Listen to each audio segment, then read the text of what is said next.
estava na primeira parte daí, mas então agora a gente vai dar sequência na atividade que a gente começou às 18 horas. E agradecer então todo o pessoal que está aí agora, que pôde comparecer. Agradecer o professor Sandro, então, que se disponibilizou. Vou dispensar a apresentação, né, professor, que eu acho que aqui está todo mundo da sua aula. E os que estavam na chamada anterior, então, o Francisco também. Então, tá contigo, professor. O aviso, Beleza, então. O aviso do chat, então, mesma coisa, lista de presença, lá no chat, pessoal, acessem ela, cliquem para ganhar as horas complementares. É isso aí, tá Beleza. contigo. Bom, deixa só eu apresentar aqui, então, na verdade, o Francisco estava mais cedo, né? Talvez vocês tenham acompanhado, não sei se todo mundo, né? E o Rodrigo, então, é aluno de graduação da URGS e ele vai apresentar a parte do processo digital para a gente depois, certo? Tá aí o Rodrigo, não tinha visto ele. E o Luiz Henrique Rodovalho, que vai chegar talvez um pouco depois, né?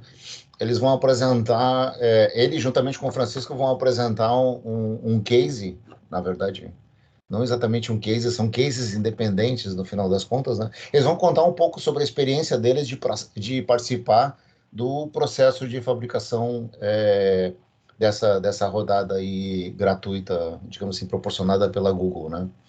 Então, eles estão envolvidos na competição Pico Design, né? Até aproveitando, já adiantando um pouco a conversa, Francisco, quantos participantes brasileiros a gente tem na competição? Bom, no Brasil tem o grupo daqui, né, e o grupo aí de Santa Catarina, né, que tá o Rodovalho. Ao todo foram 63 projetos submetidos, se não me falha a memória, e 18 foram selecionados, né, para essa etapa agora que a gente está desenvolvendo agora o projeto, né, layout, para lá no finalzinho, na verdade, na metade de novembro, fechar e enviar para fabricação, né?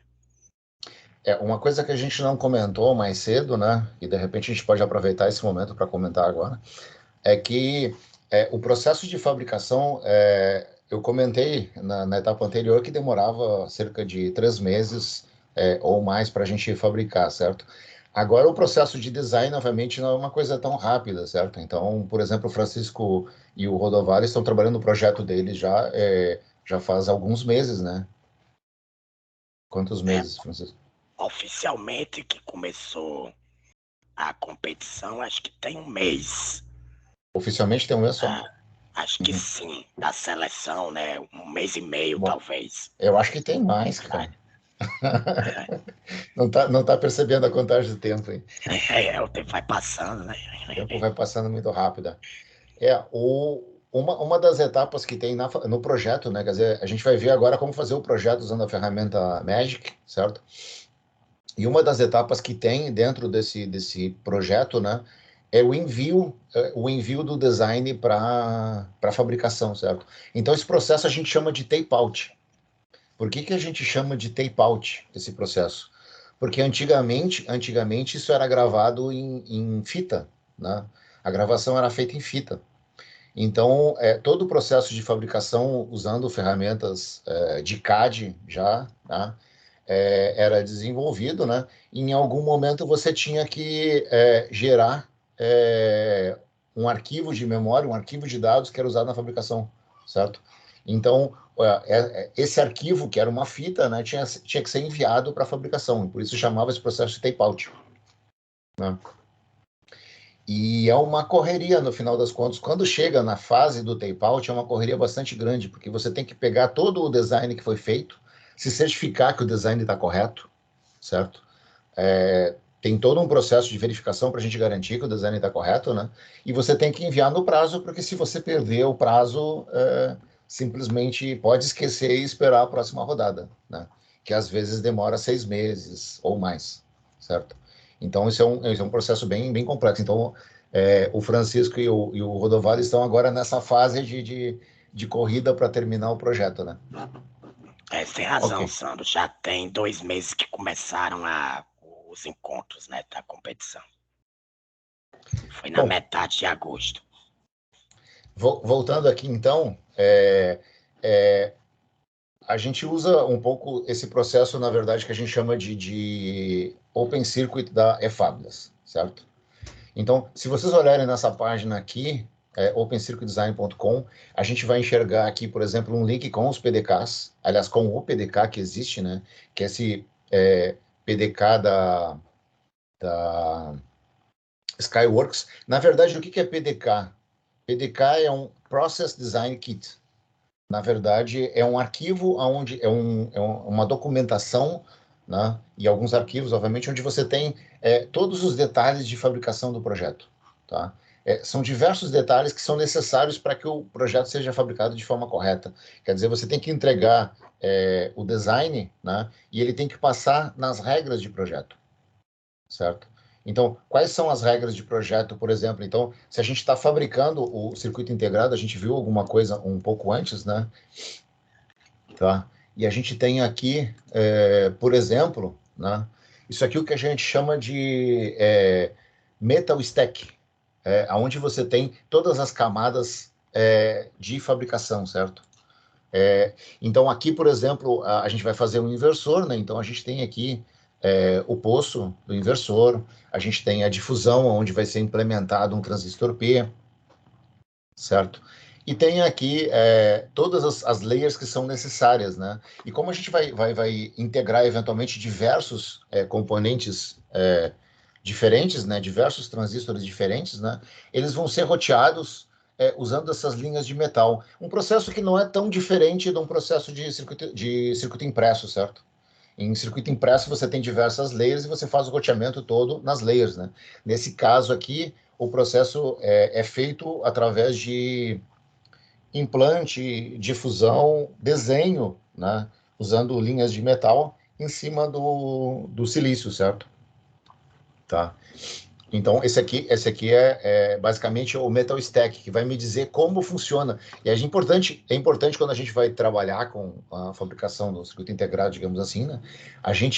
O projeto, né? A gente entender bem como funciona esse Metal Stack. Por exemplo, ele me diz aqui, né? Quais os tipos de layers que eu vou precisar, por exemplo. Aqui ele não tem tanto esse detalhe, a gente vai ver um pouco mais adiante, né? Mas, por exemplo, o roteamento nos transistores, né, ele é feito através dessa camada Li, que a gente chama de Local Interconnect. Isso é feito nesse processo. Cada processo de fabricação vai ter um metal stack diferente, certo? Cada processo de fabricação vai ter um metal stack diferente. Então, se vocês olharem a documentação dessa Open Circuit aqui, né, no caso, né, a gente tem aqui, por exemplo, as layers de processo, né? Quais as layers que são utilizadas, o nome delas, né? Por exemplo, aqui uma layer de metal aqui, né? De área de metal layer que é usada para implementar capacitores, certo? Então tem diversas layers aqui que tem que ser estudadas no caso para se poder fazer o processo. E aqui tem todas as máscaras que vão ser usadas na fabricação. Tipo a máscara usada para implementar um poço, esse aqui é um poço diferente, é um Deep NWL, tá? Para implementar os outros poços, que é onde você vai fazer o desenho dos transistores P, por exemplo, no NWL você vai fazer o desenho do transistor P, tá? Então, todas essas máscaras aqui, elas vão ser geradas pelo nosso desenho, certo? Para que ele possa ser fabricado através do processo de tape-out, tá? E aqui existem as regras de design. A documentação, ela não é assim tão abundante, né? Então, muitas coisas a gente acaba tendo que achar através do fórum de discussão da eFabulous mesmo, né? Tá. Ok. Então, esse aqui é o canto onde a gente vai tirar as ferramentas, né? Então, a ferramenta de projeto que a gente vai usar essencialmente é o Magic, certo? Num primeiro momento, né? Aí depois a gente tem uma ferramenta chamada NetGen para fazer comparação, mas a gente não vai usar ela hoje, né? e uma ferramenta de simulação, né, para fazer essa simulação. Qual é o nome da ferramenta mesmo? Agora esqueci o nome da ferramenta. Francisco. Oi, Sandro, não peguei a questão. Qual é o nome da ferramenta mesmo de simulação que eu deu um branco agora? Ah, o Xkin.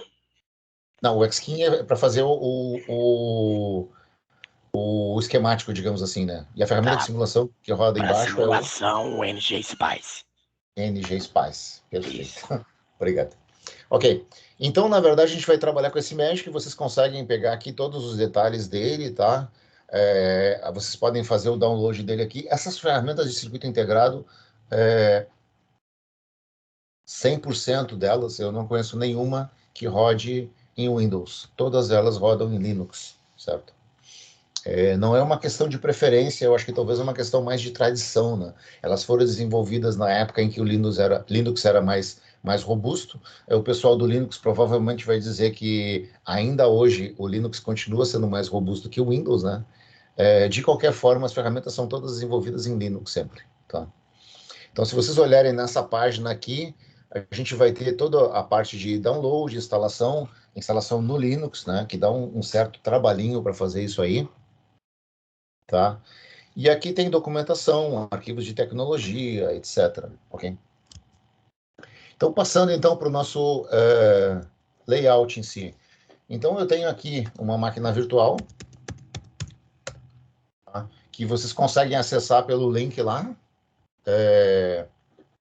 Eu não sei se muitos já chegaram a fazer esse download ou instalar a máquina virtual para testar, né? Talvez alguns já tenham conseguido fazer isso, né? Mas a máquina está lá disponível, certo? E a gente vai estar trabalhando com Linux, né?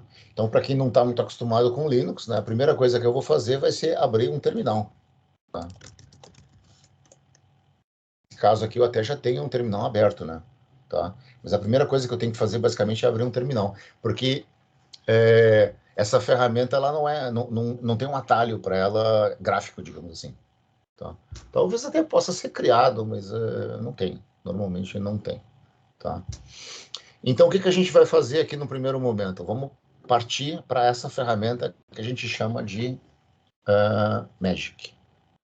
Tá? O Magic é uma ferramenta bastante antiga, talvez uma das ferramentas mais antigas de projeto de circuito integrado, tá? Ela realmente ela tem uma história bastante grande já, né?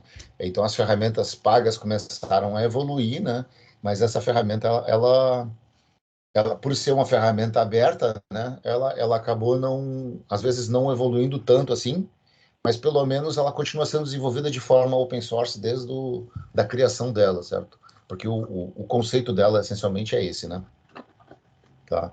E a gente vai ver agora que quando eu abro a ferramenta eu tenho basicamente duas janelas, né? Uma janela de desenho e uma janela de comando. Só voltando ao que a gente vai fazer nesse tutorial, né? A gente vai fazer a implementação de um inversor. Então, esse aqui é um inversor digital, certo? Vocês têm inversor analógico. Esse aqui é um inversor, basicamente, que é o circuito digital mais básico que a gente pode ter, né? Tá? Então, eu tenho aqui um transistor NMOS, um transistor PMOS, vão ser comandados aqui pela entrada, né?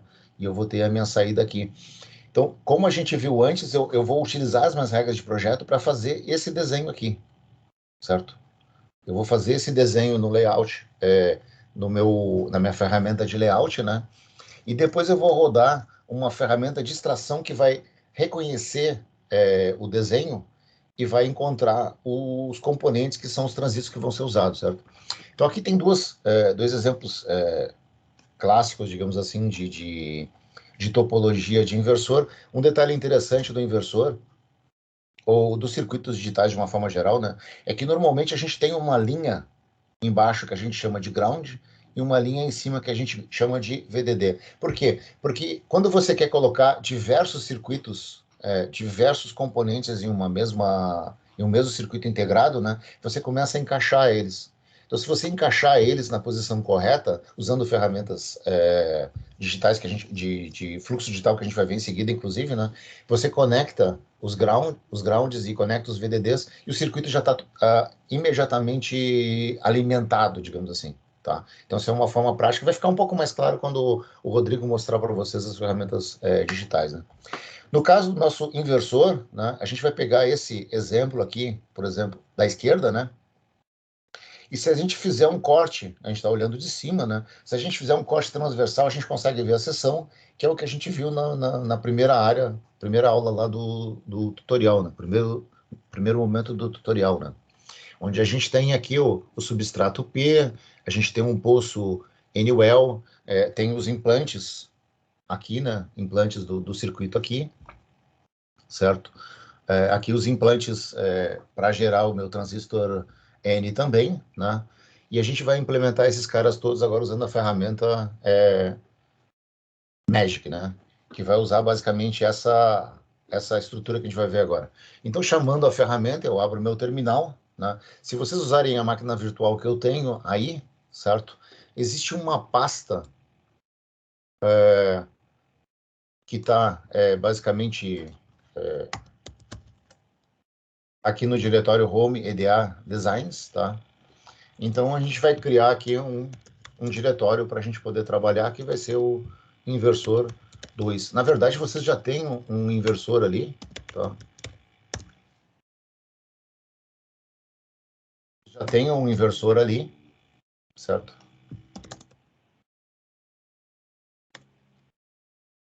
Como exemplo que vocês podem olhar depois e importar ele, na verdade, em si, tá? No nosso caso aqui, deixa eu pegar aqui, ó,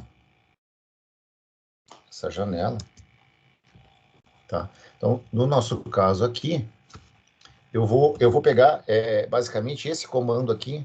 Acho que eu consigo maximizar minha tela aqui. Vamos ver se fica melhor.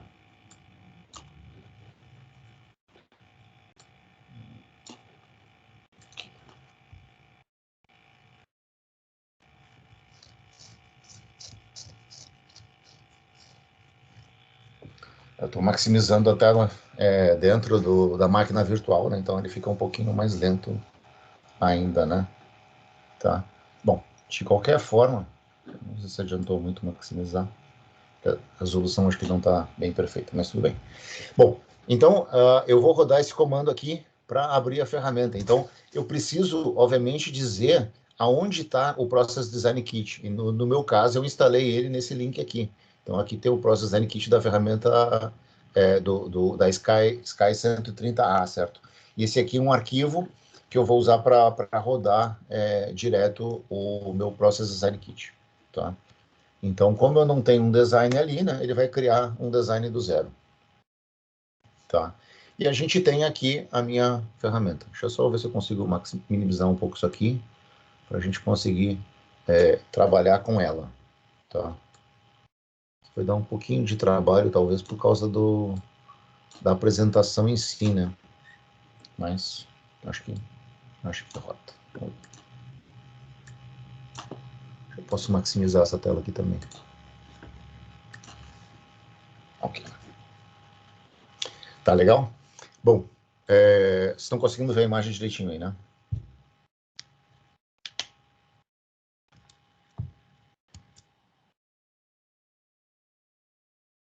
Sim ou não? Tudo certo, professor, tudo certo. Tudo certo. Tava tentando clicar no... quase cliquei no sair da sala aqui. Ok. Bom, então eu posso passar para vocês depois esse PowerPoint para ajudar na apresentação em si, né, para ajudar para vocês fazerem o processo, né?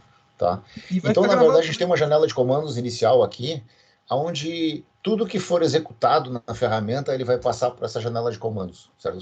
Você pode digitar, algumas coisas você pode interagir com o mouse, tá? Mas você pode digitar muitas coisas aqui na janela em si, tá? Certo? E existem uma infinidade grande de comandos, tá? Uma infinidade grande de comandos. Eu francamente, não conheço um décimo deles, né? Mas, a bem da verdade, essa ferramenta nossa aqui, ela é praticamente um paintbrush, certo? Então, a gente vai fazer um desenho usando camadas específicas, né, para a gente conseguir criar as máscaras do nosso processo de fabricação. Tá? Então, aqui os exemplos iniciais, né, o Help, Paint para eu pintar uma layer da maneira que eu quero, Zoom menos, ou Zoom mais para dar zoom, voltar, Undo, Redo. Essa aqui é uma tecla muito importante, que é o U, né, para você... Na verdade, a gente tem Bind Keys, então se eu tiver com a janela aberta e eu clicar no U, ele automaticamente apaga o que foi feito antes, tá? O Erase para apagar alguma coisa, né? O Aire para desenhar. Essa aqui é uma tecla bastante interessante que chama DRC-Y. Então, o que é DRC? Na verdade, é por que o erro de DRC. DRC são as regras de projeto mandadas pela Foundry. Então, eu tenho que seguir obrigatoriamente as regras de projeto, certo? Eu sou obrigado a seguir as regras de projeto, senão eu não posso fabricar o meu circuito depois, ok? Então, quando eu tiver uma informação de erro, né, eu vou recorrer a isso aqui para verificar qual o erro que eu tenho. Então, a primeira coisa que eu vou fazer ali vai ser estabelecer um grid para mim poder fazer o meu desenho, tá? Então, eu vou simplesmente comandar isso aí. Então, eu tenho aqui a minha tela de comando, né?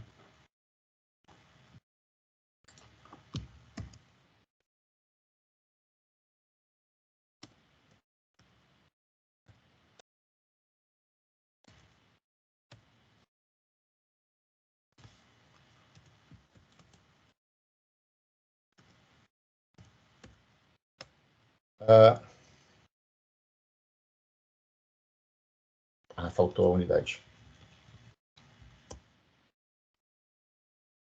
Então, na verdade, o que ele fez aqui, essencialmente, foi criar um grid, tá? Só que ele está com um zoom muito grande, eu vou voltar um pouquinho para a gente poder enxergar. Então, Shift Z, ele volta, né? Tá? E eu consigo enxergar o meu grid, tá? Outro detalhe importante aqui no caso, né, é que eu criei um grid para desenho, né? Mas eu não estou seguindo esse grid. Então, para isso, eu vou entrar aqui nesse Snap User para eu seguir aquele grid, né?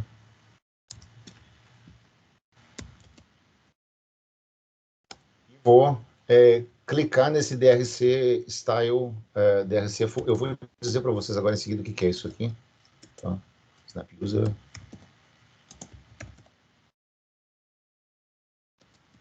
Então, isso aqui basicamente é para mim conseguir enxergar todos os erros que aparecerem no meu desenho conforme eles vão acontecendo. Tá?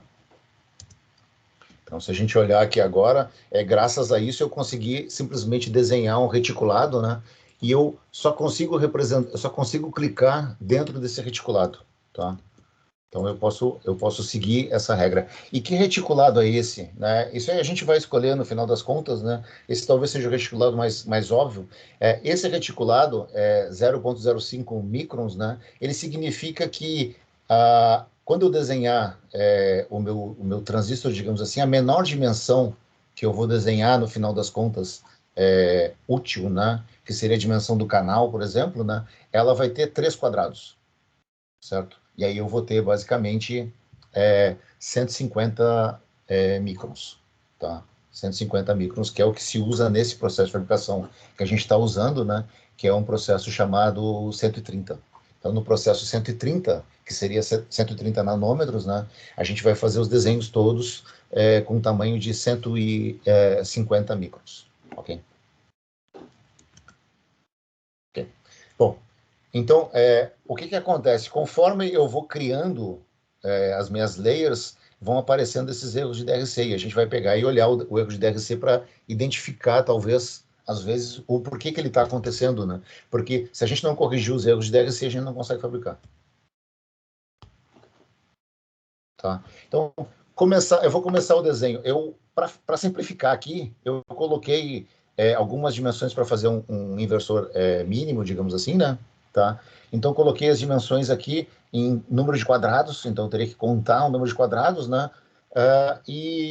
Ou então por dimensão de medida mesmo, né? Então, aqui no caso, eu tenho um outro auxílio para mim aqui do lado, né? Então, eu vou desenhar a primeira parte, que seria esse implante N, né? Que é onde eu vou fazer o meu transistor N, né? Tá? Então, No caso aqui, né? O que eu vou fazer? Eu consigo desenhar com essa ferramenta da seguinte forma. Então, se eu clicar com o mouse esquerdo aqui, eu seleciono o corner inferior do meu quadrado. Se eu clicar com o mouse direito, eu vou dimensionando o tamanho do meu quadrado, tá? Então, nesse caso, eu preciso desenhar um quadrado de 0,45 microns por 85 microns, tá? Então, se eu olhar aqui no canto da tela, em cima, certo? Vocês veem, eu consigo ver o número do tamanho do meu quadrado, certo? Do meu retângulo aqui.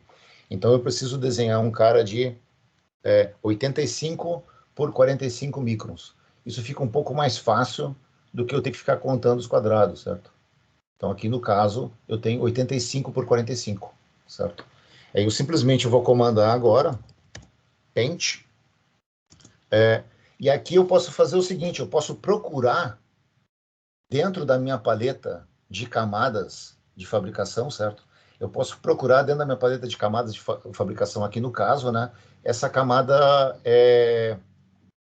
no caso que a gente chama de N, né? Difusão N, tá? Então se eu procurar aqui, né? Eu tenho a difusão P, aqui eu tenho a difusão N. Se eu clicar com o botão central do mouse aqui, eu automaticamente desenho ela, certo? E vocês veem que ela ficou toda cheia de quadradinhos aqui, cheia de pontinhos brancos, tá? Isso significa basicamente que tem um erro, tá? Por que tem um erro? Porque, na verdade, a regra de projeto, ela me diz que está faltando coisa, né? Então, se a gente selecionar esse meu retângulo aqui e perguntar para a ferramenta aqui que erro que tem, tá? Ou eu posso, inclusive, clicar aqui onde diz DRC, tá? E selecionar aqui DRC Report, né? E ela vai me dizer aqui. Ela vai me dizer basicamente que esse implante aqui, N, né, ele está muito longe de uma conexão de substrato. Tá? Esse PTAP aqui. Ele precisa estar a menos de 15 microns dessa conexão. 15 microns seriam 3... não, 15 microns seriam 30 quadradinhos. Tá? 15 microns seriam 30 quadradinhos, acho. Tá? Então tem uma proximidade bastante... de qualquer forma, eu não tenho essa camada aqui, então por isso que ele está reclamando, né? Então, como a gente tem um inversor, né? A próxima coisa que eu vou fazer aqui vai ser criar um gate, tá? Então, eu vou fazer o desenho do meu poly. Então, eu vou implementar esse cara aqui, né? 75 microns por 15 microns, né? Então, eu venho aqui, seleciono, tá? Aqui eu tenho 75 por 15, certo? Eu acho que ele não está bem centralizado. Opa. 6. Eu acho que o meu desenho estava errado aqui, hein? Peraí. Acho que é ímpar, não é? A quantidade de... Não, acho que o meu desenho estava errado aqui. Ah, estava errado, ó. Eu tinha criado 80 e não 85, tá? Então, esse aqui é o problema. Tá, então a gente pega e completa ele aqui, né? Agora sim. Tá. Não que precisasse ser simétrico, tá? Não que precisasse, é só para ficar mais bonitinho mesmo, tá? Isso não precisa ser simétrico, não. Ok? Então agora eu vou criar o meu poly, né? Eu posso pegar aqui direto, né? E selecionar Paint Poly. E ele automaticamente vai desenhar o poly para mim, certo? Então a gente percebe aqui que aqueles pontinhos de erro, eles não aparecem mais embaixo do poly, certo? Quer dizer que a conexão do poly com esse implante, ela está correta. Agora o que está aqui na volta não está correto, então a gente vai precisar corrigir essas outras coisas, certo? Então, toda vez que você dimensiona também alguma coisa fora do tamanho, tá? Ele vai me dar um erro, certo? Eu vou precisar corrigir esse erro de uma forma ou de outra, tá?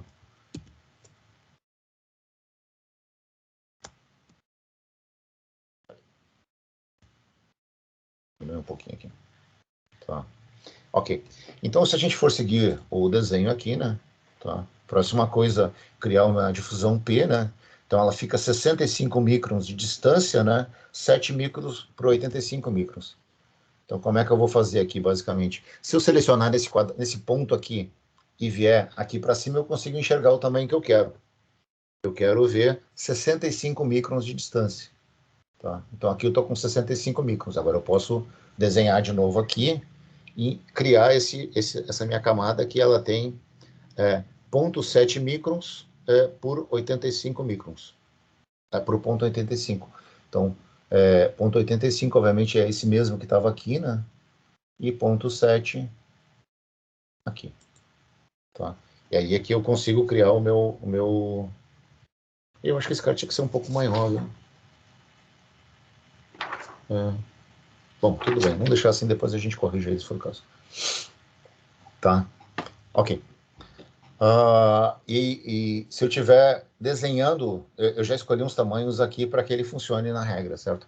Porque senão eu tenho que, às vezes, ficar espichando o tamanho, porque vão aparecer esses pontinhos e ele vai me dizer que o tamanho está menor do que deveria, certo? Então eu preciso tomar um certo cuidado com isso. Nesse caso aqui, eu venho aqui, né? Paint, PDIF. E agora ele apareceu mais erros ainda, né? Então, o que aconteceu agora? Se a gente lembrar do desenho do inversor, esse cara aqui, essa difusão P, ela precisa estar dentro de um poço, certo? Se ela não estiver dentro do poço, eu não consigo fazer ela funcionar. Então, o que eu preciso fazer agora é desenhar o poço, certo? Para que ele pare de dar erro. Então, se eu selecionar aqui, por exemplo, daqui até aqui, né? Ele vai parar de dar o erro de falta de poço. Na verdade, eu posso clicar aqui, por exemplo, DRC Y, e entender o que tem de erro, né? Então, a gente vai ver aqui que está faltando o poço, certo? Está faltando o poço. Agora, no momento que eu colocar o poço aqui, o poço, eu vou chamar ele de...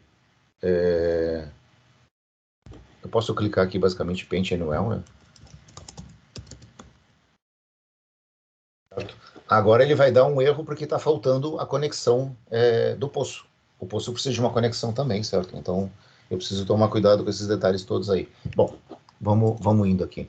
Então, no caso aqui, o que eu vou fazer agora vai ser desenhar esse gate aqui, seguindo a regra que eu tenho aqui, né? Próxima coisa é desenhar esse gate aqui.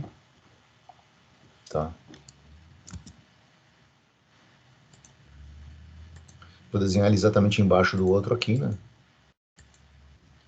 É preciso que eu tenha, no caso, 150 microns para fora aqui, para ele não dar erro, né? Então, por isso que eu já estou desenhando dessa forma. Tá? Depois a gente vai conectar eles aqui, né? Basicamente isso. Tá?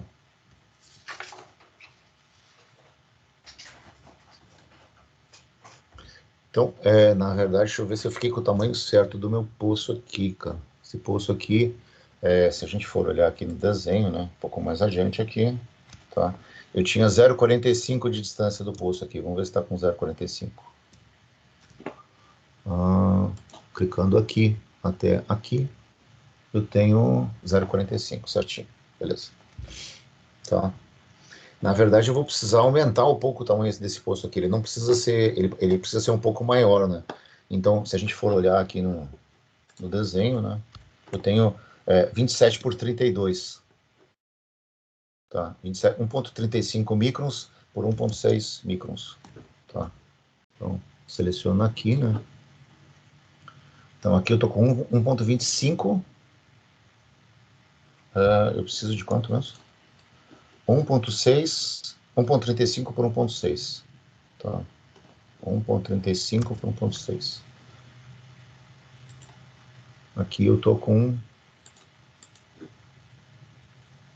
1,25 por 1,6. Aqui. Um pouquinho mais aqui.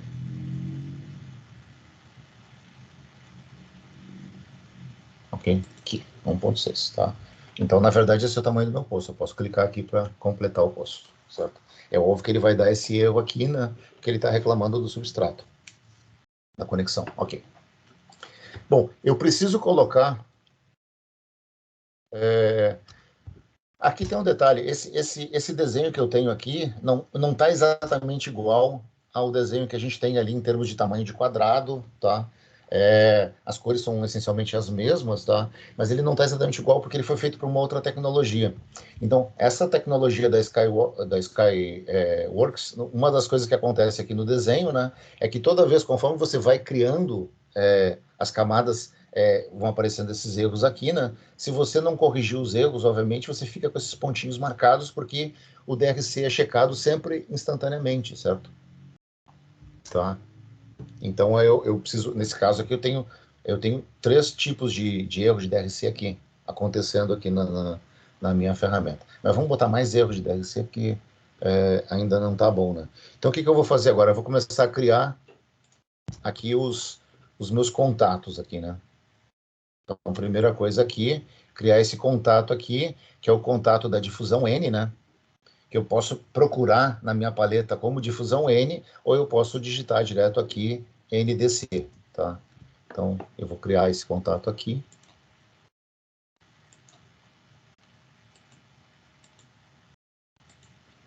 Tá?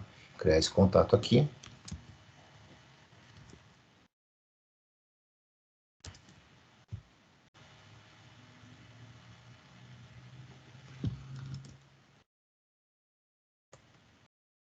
Certo? E agora ele já deu alguns erros a mais, né? Então ele está dizendo aqui, por exemplo, que essa camada aqui, ela está muito pequena. Se eu for olhar aqui, ó, ele vai me dar, só nesse setor aqui, ele só checa onde eu desenho o meu quadrado, tá? Então se eu der aqui um DRC Y, ele vai me dizer aqui, ó, que tem o Local Interconnect, essa camada azul aqui, tá? Ele diz que ela é pequena, certo? Que ela não está saindo para fora, por exemplo, dessa camada de difusão aqui, né?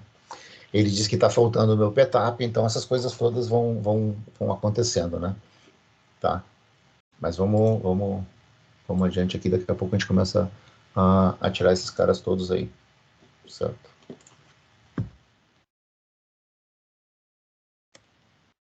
E descer, né? Agora eu vou desenhar ali os contatos P, né? O pente PDC.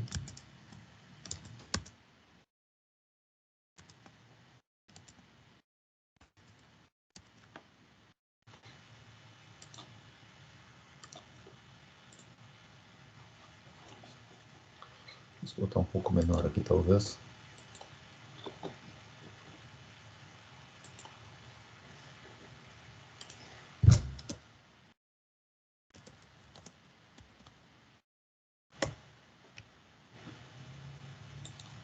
Ou eu poderia procurar ele aqui, certo? Então, se eu procurar aqui, eu tenho aqui um contato de...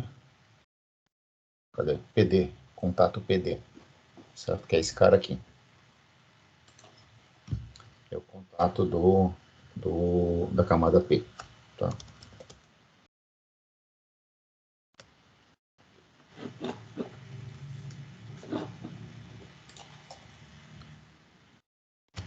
Então, agora eu começo a desenhar aqui, por exemplo, as linhas de metal, aquelas que a gente tinha no fim. No fim, eu preciso ficar com um desenho parecido com esse, certo?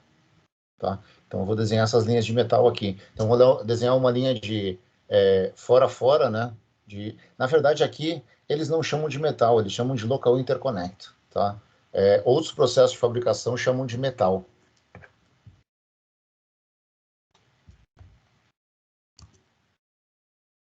Então, eu vou pegar e colocar esses caras aqui. Deixa eu só ver aqui onde é que ele está aqui. Ele tem que estar 6 de distância, né? Então, 6. Aqui. Aqui está 6 de distância. E eu vou usar 4 aqui. Então, eu vou chamar aqui o meu pente.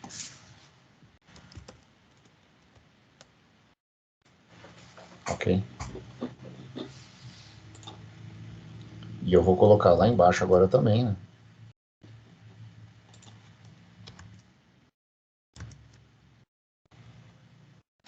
Qual é a posição que ele está aqui?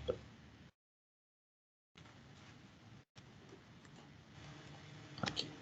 6. Tá 6 aqui embaixo, tá? Então, o mesmo cara eu coloco aqui embaixo, né? Eu tenho que colocar ele com 6 aqui também. Perfeito. Aqui acho que tá 6.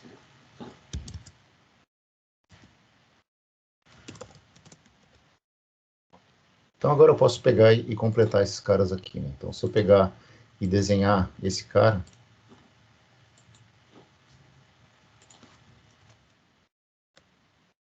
viram alguns erros aqui, né?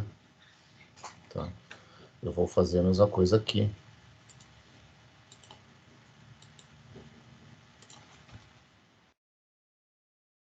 Ok. Esse aqui continua dando erro porque falta conexão de substrato, né? Depois a gente vai conectar esse cara aqui também. Isso aqui é minha saída, né? Eu tô basicamente repetindo aquele desenho que a gente viu ali, né?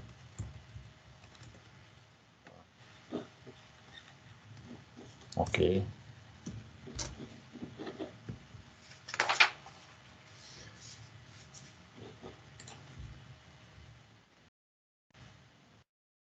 Tá, então agora a gente vai começar a eliminar aqueles erros ali, certo? Então se eu criar essa camada NSC, que seria a camada de contato do poço lá em cima, né? E criar os contatos do poço e criar a camada de implante, ali de conexão com o implante, né? Eu vou eliminar aqueles erros lá de cima. Tá? Então eu vou pegar aqui, por exemplo, num primeiro momento aqui, e criar a minha camada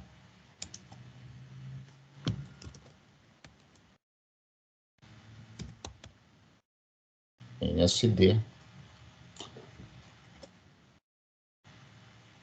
Ixi, ainda tá faltando o cara aqui. Vamos lá. Ah, eu acho que esse cara, esse não vai até o fim. Peraí.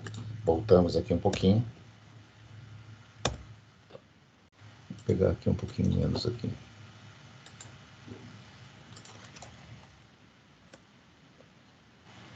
E agora eu vou criar os meus contatos, que seria o NSC. Então, vou criar um contato NSC aqui.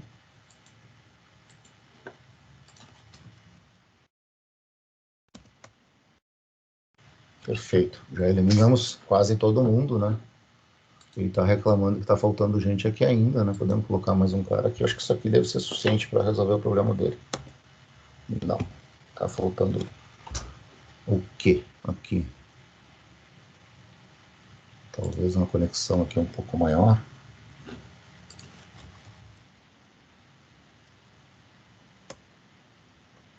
Resolveu ali, mas aqui não foi. Bom, acho que se eu pegar e ampliar um pouco o meu posto aqui, ele já resolve, certo? Vamos ver se funciona isso aqui. Feito. Tá, então só para a gente não ficar perdendo tempo, né? Eu vou resolver esse aqui. E aqui eu vou simplesmente aumentar aquela minha camada do NSD, tá? Pronto, resolvido. Então aqui eu já consegui corrigir esses erros. Quase todos. Ficou um erro ali ainda. Aqui, tá faltando uma conexão aqui. De LI também. Aqui eu preciso criar uma conexão de LI também. Pronto.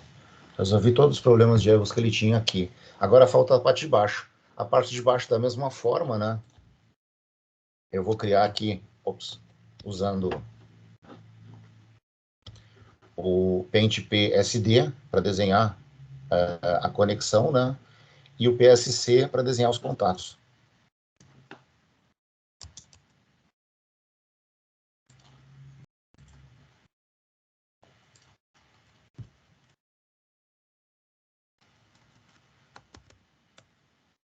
E agora o PSC para desenhar os contatos. Feito. Está pronto o nosso inversor. Vou colocar só mais um contato aqui. Pronto o nosso inversor. O que eu preciso fazer ainda, que eu ainda não fiz, né? É dar nome para as minhas conexões. Ah, falta o meu gate aqui ainda. Tem que desenhar o gate ainda também. Vamos desenhar o gate.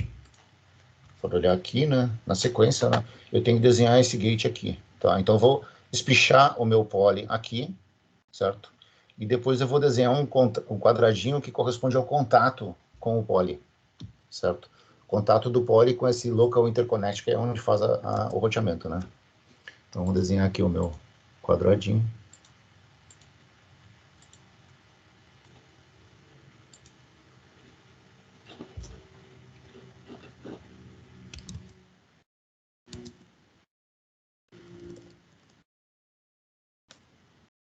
e vou desenhar aqui o meu. Deixa eu só copiar aqui para não ter dificuldade, né? E fica dois para cá.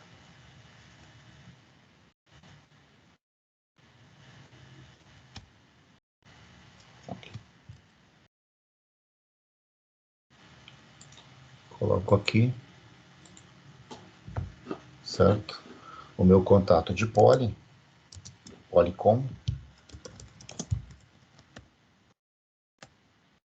certo? E aqui ele está reclamando, se eu for olhar aqui, ele vai me dizer o quê? Ele vai me dizer que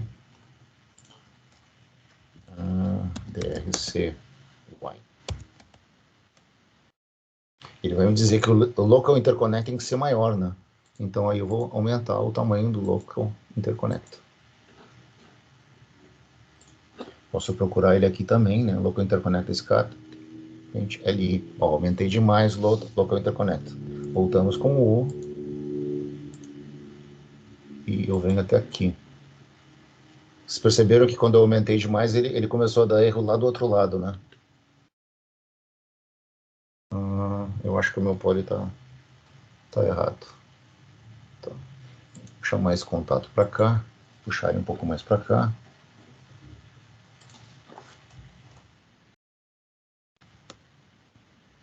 Vou aumentar o meu poly para cá.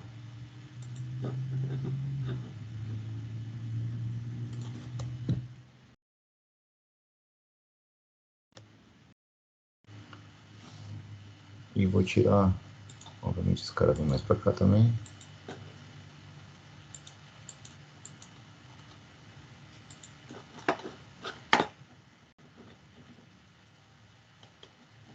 E vou eliminar esse cara aqui. Acho que esse aqui que estava dando erro. A princípio não deveria ser. Vou tirar ele daqui. Aí toda vez que eu faço um erase, ele vai apagar tudo. Tá? Então ele deixa um buraco ali, ó. Então eu preciso criar de novo o poly, certo? E nesse caso aqui, ele está um pouco maior, eu preciso de uma sobreposição aqui, né? Acho que o problema era a extensão do cara aqui. Criamos aqui de novo o nosso poly, ok? Criamos aqui a extensão de metal, aqui também, e resolvido o nosso inversor. Ok? Então, isso dá um pequeno trabalhinho, principalmente quando está fazendo pela primeira vez, né? Mas depois que a gente acostuma com as regras, a gente já vai automaticamente. O que eu preciso fazer agora é colocar nome nesses caras aqui.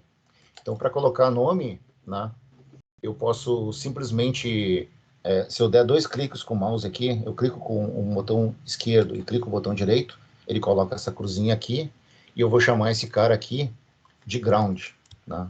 Vou chamar ele de GND, então vou chamar de label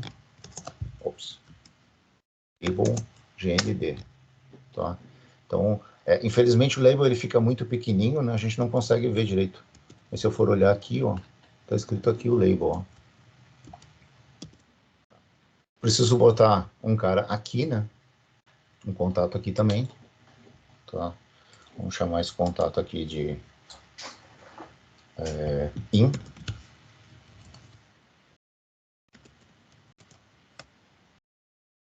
E esse cara aqui, a gente pode pegar e botar um quadrado aqui para representar ele, né? Vou chamar ele de label out center. Então ele colocou um label aqui também, né? Se eu der um Z aqui eu consigo ver, né? Meu label. E falta ainda o label de VDD. Então simplesmente clico aqui e coloco o label VDD. Label VDD.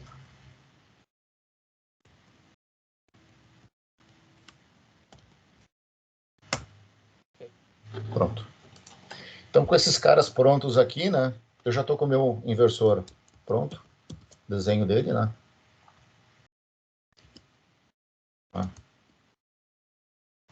E agora o que eu preciso fazer? Eu preciso extrair agora esse inversor para eu poder simular ele. Certo? Então, basicamente, se eu for extrair ele aqui, né, eu simplesmente mando extrair o meu inversor, tá? Ele vai gerar um arquivo inverter.ext. Vale a pena a gente dar uma olhada nesse arquivo, certo? Quem é esse arquivo? Estamos aqui no Home,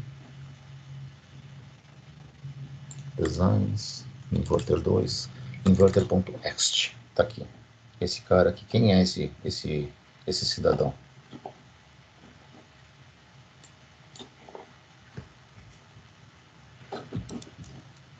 Ops.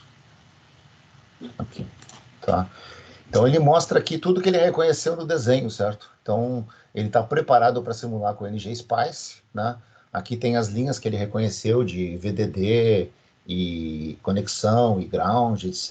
Out, todo mundo que está aqui tem os labels que ele reconheceu, diversos capacitores parasitas que ele foi achando, certo?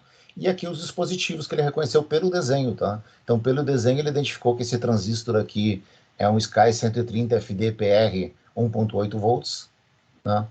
Com essas dimensões aqui, ok? Então isso aqui ele vai fazer, no caso, no processo de extração, né? Então a próxima coisa que eu preciso fazer é o quê? Eu preciso dizer que eu quero extrair com os parasitas, eu quero colocar os parasitas nele, né? Então para isso eu vou fazer o seguinte, eu vou colocar hash to spice, certo? C trash. Quer dizer, o threshold de capacitor, tá?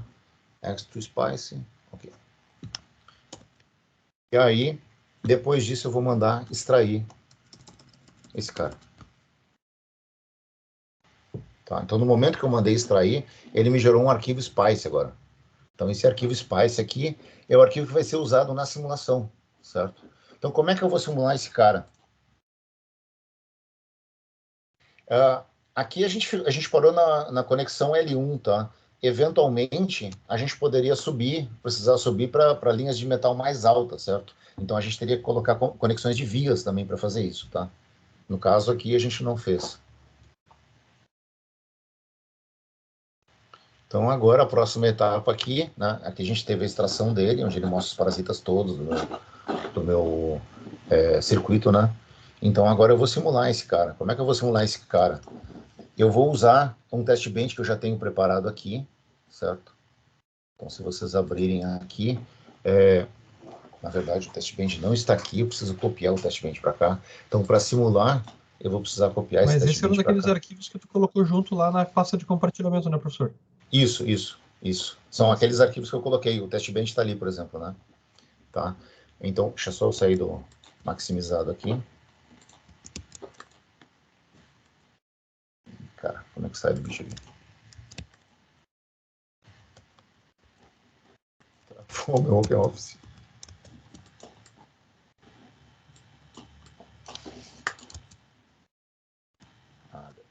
Ok.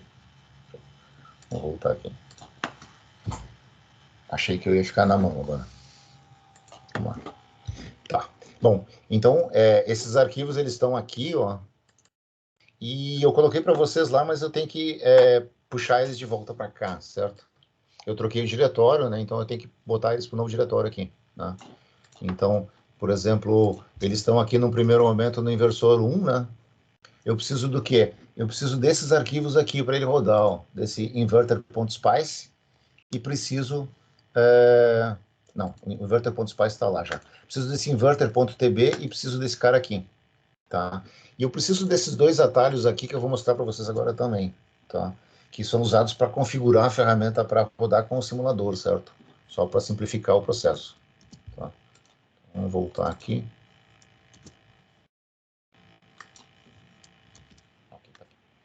Tá? Então, se a gente for olhar esses atalhos aqui, né, em primeiro lugar, o test bench, né? O test bench eu vou abrir agora, não, tem que desenhar ele, na verdade, né? Aqui eu tenho uma ferramenta de configuração, um arquivo de configuração do esquemático, certo? Então, se eu editar ele duas vezes aqui, eu vou ver que eu preciso colocar os links para que a ferramenta consiga achar o NGSpice e consiga achar os modelos do meu transistor, tá? Então, isso aqui foi passado para vocês ali, tá?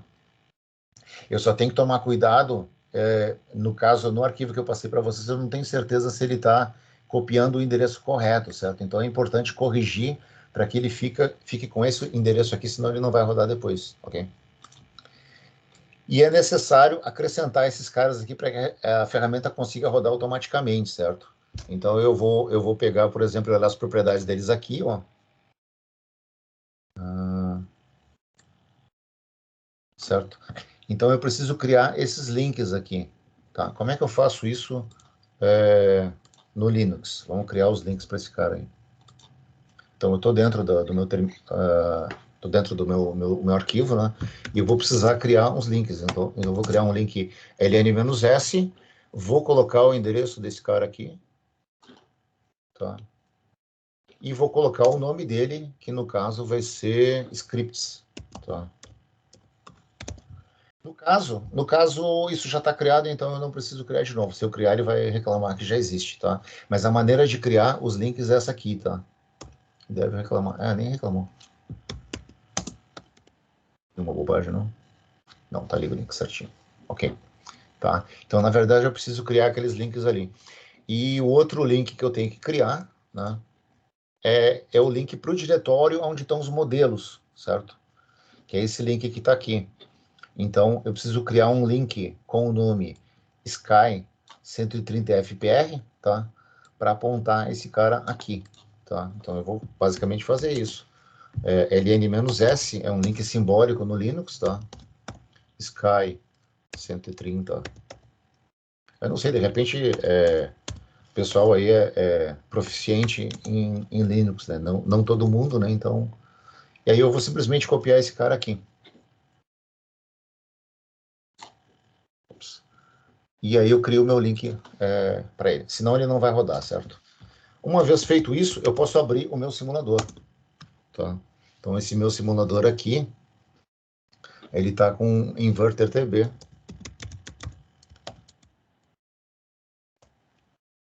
E aí eu rodo o cara aqui. Se tudo der certo, ele vai abrir a ferramenta corretamente. Abriu, tá aqui. Então, para conseguir simular e comparar as duas coisas, o que eu fiz? Eu criei um esquemático com o transistor, certo? E aqui eu estou mandando incluir o arquivo de simulação que eu criei agora.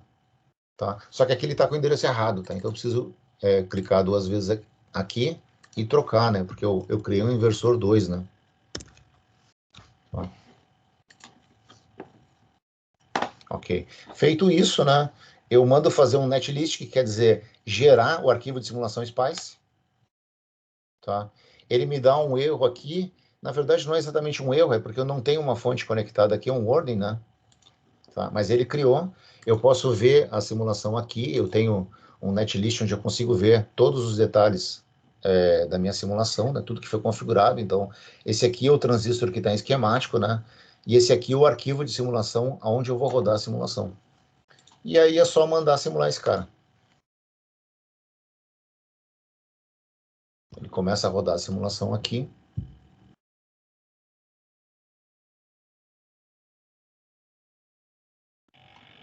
Eu não comentei antes, mas aqui tem um arquivo de plot, né? Onde eu ploto a saída 1 e a saída 2. Eu preciso acrescentar também os modelos dos transistores aqui, né? Para ele poder rodar. Certo?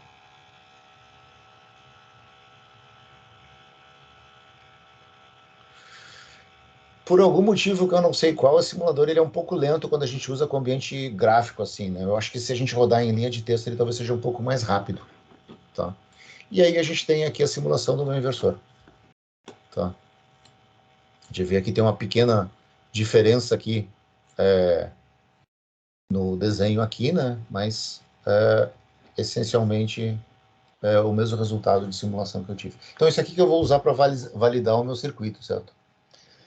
Bom, acho que eu demorei um pouco mais do que eu queria. No final das contas, você vai ficar realmente só com 30 minutos, Humberto. Ô, Rodrigo. Vamos torcer para que dê certo. Vai dar tudo certo. Beleza, então, pessoal. Agora vamos para a parte digital. Deixa eu só fechar esse cara aqui. Deixa eu liberar aqui. Pronto.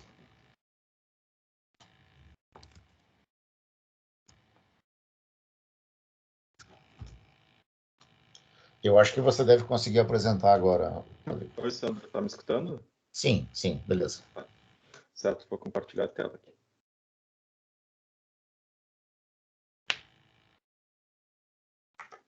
Certo, está aparecendo aí? Sim. Ok, então eu vou comentar um pouco sobre essa parte do RTL para GDS2, que é basicamente a gente transformar uma descrição de hardware em um conjunto de células, como a que o Sandro mostrou, de layout, né? O GDS2 ele é um arquivo de polígonos, então vai ser um grande layout de um circuito integrado. Eu primeiro vou falar sobre o que é o RTL para GDS2, depois eu vou comentar um pouco sobre o OpenLane, como é que configura ele, como é que utiliza ele, como adicionar um novo design, e eu vou fazer um hands-on bem rápido, mostrando como é que faz para rodar o fluxo do OpenLane. Então, simplificadamente, RTL para GDS2 é realmente, por exemplo, transformar uma descrição de hardware, por exemplo, de um Verilog VHDL, para uma descrição de polígonos, que vai representar as diferentes camadas, ali, como que o Sandro estava demonstrando. E o que é o OpenLane? O OpenLane, ele é basicamente um wrapper que fizeram, porque já desde os anos 80 tem muitas ferramentas open source disponíveis, por exemplo, que nem o Magic, só que requeria uma expertise para rodar cada uma delas. Daí eles criaram esse OpenLane para meio que juntar todas as etapas em um script só e tornar mais fácil essa etapa do RTL para GDS2. Então agora eu vou comentar aqui um pouco como é que funciona o OpenLane. Então, essa primeira parte aqui seria equivalente à parte de síntese lógica, que seria, por exemplo, de ferramentas comerciais, por exemplo, da Cadence seria o Genus ou o Design Compiler da Synopsys. No caso, ele usa as duas ferramentas abertas, o IOSIS e o ABC. O IOSIS, ele faz a parte de síntese genérica, ele vai pegar aquela descrição VHDL, o Verilog, que tem algumas coisas que não podem ser transformadas direto para uma célula, né? Por exemplo, os loops e esse tipo de coisa. E o ABC, ele vai pegar depois essa síntese genérica, né, que já vai ser, por exemplo, AND, OR, inversor, e vai fazer um mapeamento tecnológico, né, a parte de Technology Mapping. Aí o ABC é responsável por isso, daí ele vai pegar um arquivo Liberty, que é um arquivo que ele tem a descrição de todas as células de uma biblioteca, por exemplo, o inversor que o Sandro mostrou, e vai fazer o mapeamento dessa list genérico, certa tecnologia, no caso aqui, Skywater. Aí tem outras ferramentas, por exemplo, o OpenSTA, para fazer a parte de Static Time Analysis. E essa outra parte aqui seria... Aí, por exemplo, no inicial seria novos da Cadence. Eu me esqueci o nome da Synopsys, acho que é o IC Compiler. Essa etapa aqui ela é toda feita pelo Open Road. O Open Road ele é um projeto que ele está sendo financiado pela DARPA nos Estados Unidos. Eles querem criar todo esse ambiente de RTL para GDS2 de forma open source, mas por enquanto tem mais disponível ferramentas para a parte de síntese física mesmo. Aí depois tem outras partes aqui, por exemplo, do arquivo LEC, que ele utilizou IOSIS, e tem outros scripts também que foram feitos pelo OpenLane também, para poder fazer todo esse fluxo completo, onde é que tu dá uma entrada de um PDK, por exemplo, da Skywater, uma descrição Verilog ou VHDL, ele vai te exportar um arquivo geométrico GDS2 e o arquivo LEF, que tem a descrição das camadas de metal, por exemplo, para poder fazer um roteamento depois do bloco, por exemplo, se quer integrar ele num chip inteiro, por exemplo. Agora, vou falar um pouco sobre a configuração do OpenLane. Primeiro, a gente faz o clone do diretório do OpenLane, a gente entra nele, a gente dá um make OpenLane, essa parte aqui é bem rápida de fazer, assim, 5 minutos. Aí agora a parte da configuração do PDK, que ela é um pouco mais demorada. Se a gente colocar direto o make PDK, ele já funciona, mas só que daí essa parte que é bem demorada, por isso que eu não estou demonstrando como é que faz essa configuração, leva uns 30 minutos para mais, essa parte do make PDK.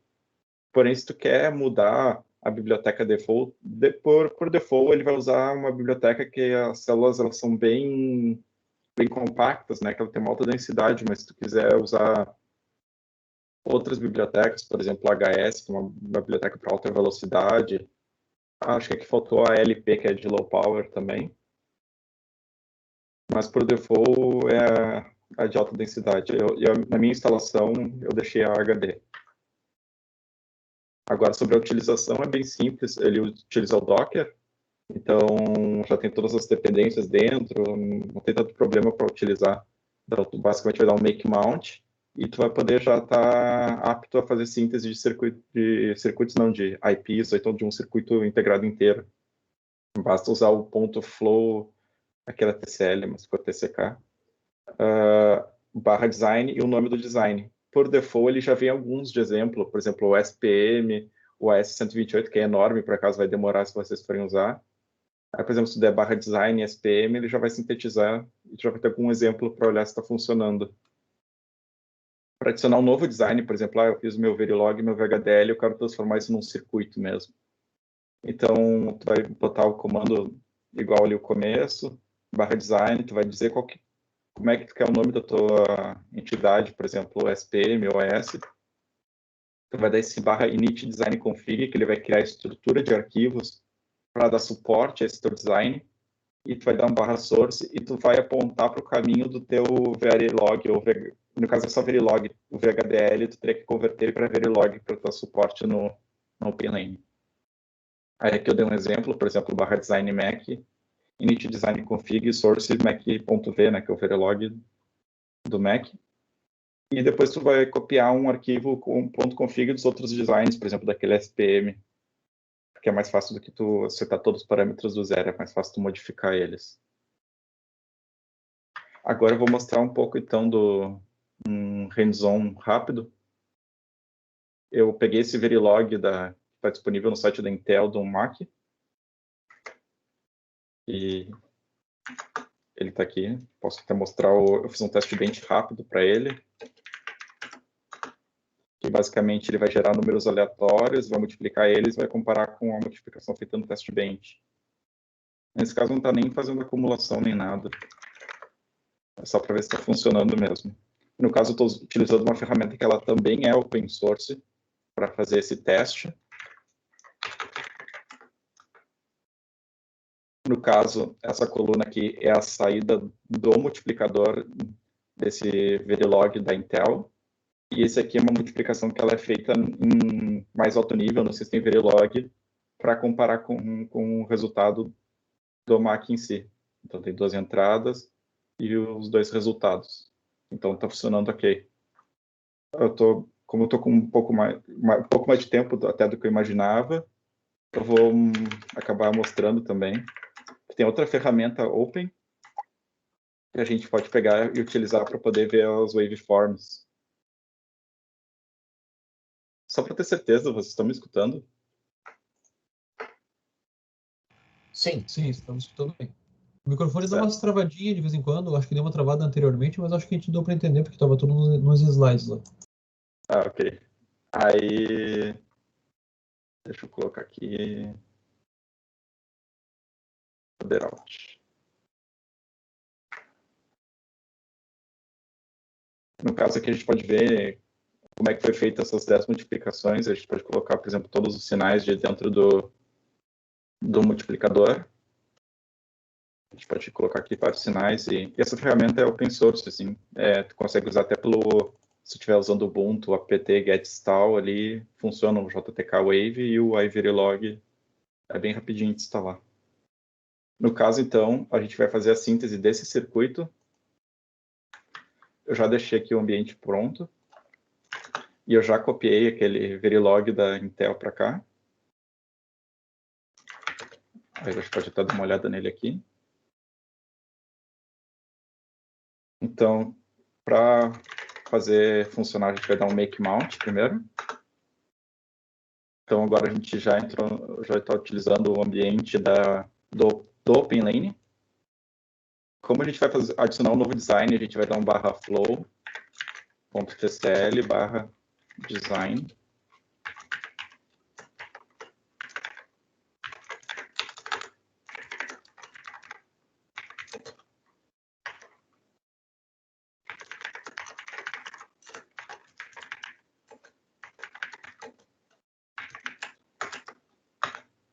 Aí ele já vai criar a estrutura de arquivos, se a gente, por exemplo, der um ls aqui em designs, agora um sig altmult, ele vai ter gerado esse arquivo de configuração e o source ele já vai ter copiado o Verilog lá para dentro. Então, agora a gente já poderia meio que fazer a síntese, só que não é tão simples, porque a gente tem que setar alguns parâmetros, por exemplo, de densidade que a gente quer do design, qual que vai ser o nosso target de frequência do nosso circuito, esse tipo de coisa a gente vai ter que configurar. Então, a gente vai entrar primeiro nesse diretório de configuração. A gente pode até dar uma olhada aqui no config tcl que ele tem, está com um clock period de 10, o nome da porta está como CLK. Só que daí uma coisa que eu recomendo fazer é a gente copiar, por exemplo, daquele SPM, ele tem um arquivo de configuração para cada flavor do PDK, por exemplo, de alta densidade, o high speed, aquele que eu tinha comentado.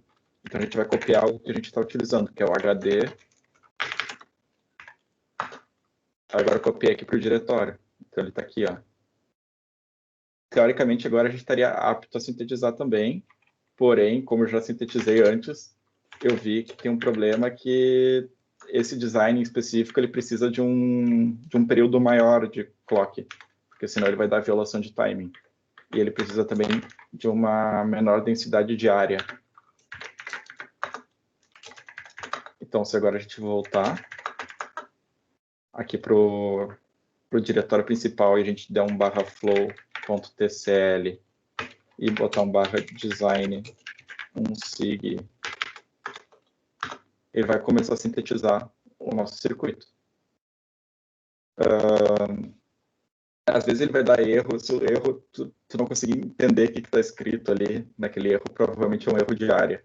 Quando é erro de timing, geralmente ele diz ali bem, diz que teve timing violation. E ele vai mostrando alguns reports durante a execução, mostrando Slack e tudo mais. No caso, eu já fiz antes essa síntese, porque ela leva um certo tempo. Aí é isso aqui que aparece no final, ó, flow completed without fatal errors. E ele vai dizer que, por exemplo, o LVS, né, o layout versus esquemático, a comparação que ele faz do circuito final com o esquemático ou netlist que a gente deu de entrada. Ele faz uma comparação e aparece que não tem nenhum erro. Ele também faz uma verificação dentro do MED, que o Sandro estava mostrando antes, de DRC, para mostrar se tem alguma violação de regras de projeto. Também não teve nenhuma. No caso, eu copiei para esse diretório backups aqui, seria aquele um sig altmult acum ali. Mas daí, dentro de runs, vai ter um diretório, e daí se a gente vier em results, tem algumas coisas bem interessantes aqui. Dentro de sínteses, a gente pode ver, por exemplo, um netlist que ele gera, que vai ter instanciado, por exemplo, as bibliotecas as portas lógicas da biblioteca. Por exemplo, se a gente vier aqui para baixo, ó. No caso, isso aqui são células de TEP, não são muito úteis, mas, por exemplo, inversor 2, ó, da Sky 130 HD, ó, ele instanciou uma. E outra coisa interessante aqui de resultado é que, por exemplo, se entrar em K-Layout, tem como tu instalar essa ferramenta que também é open, que é o K-Layout, que ele serve para poder ler o arquivo GDS aquele, que é um arquivo de descrição de polígonos.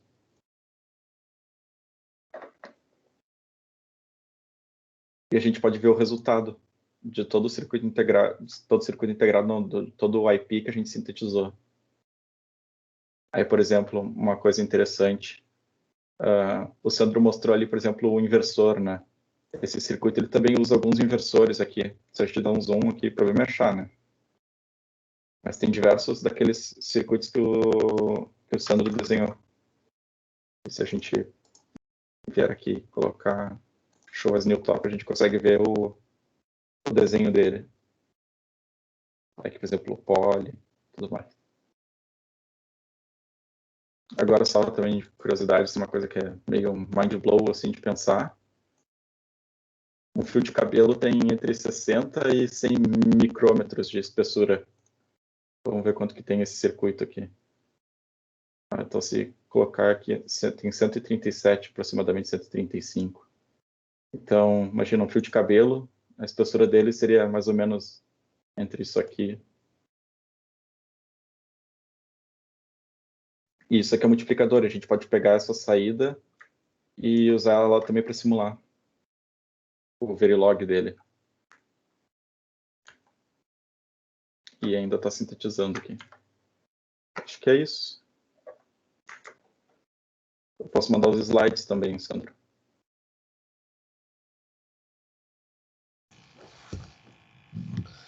Bom, pessoal, se vocês quiserem aproveitar e fazer uma pergunta agora já nesse momento, fiquem à vontade.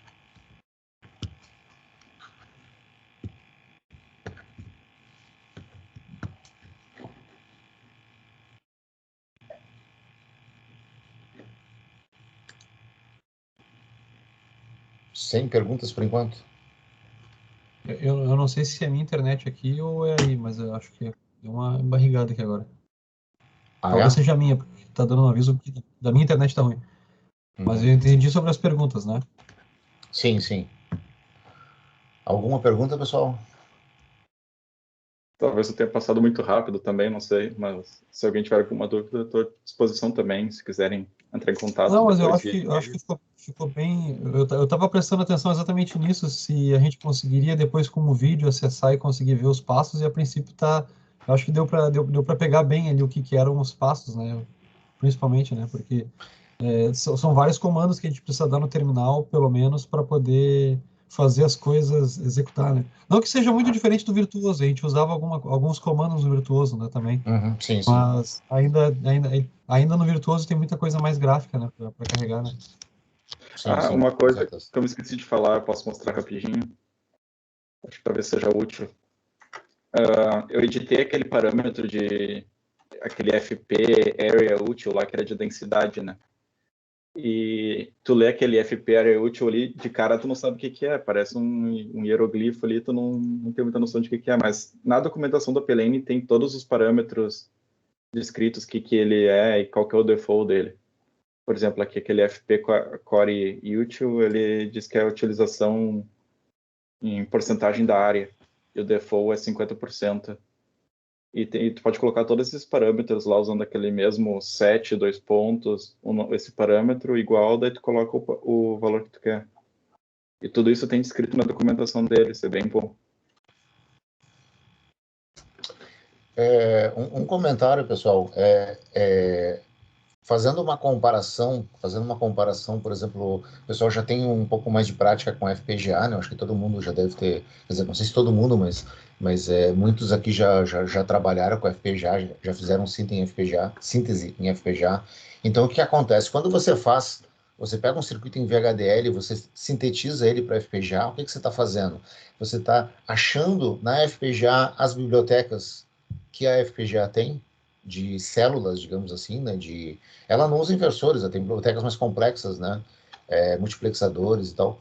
Mas você vai pegar essas bibliotecas aí e vai criar uma netlist, né?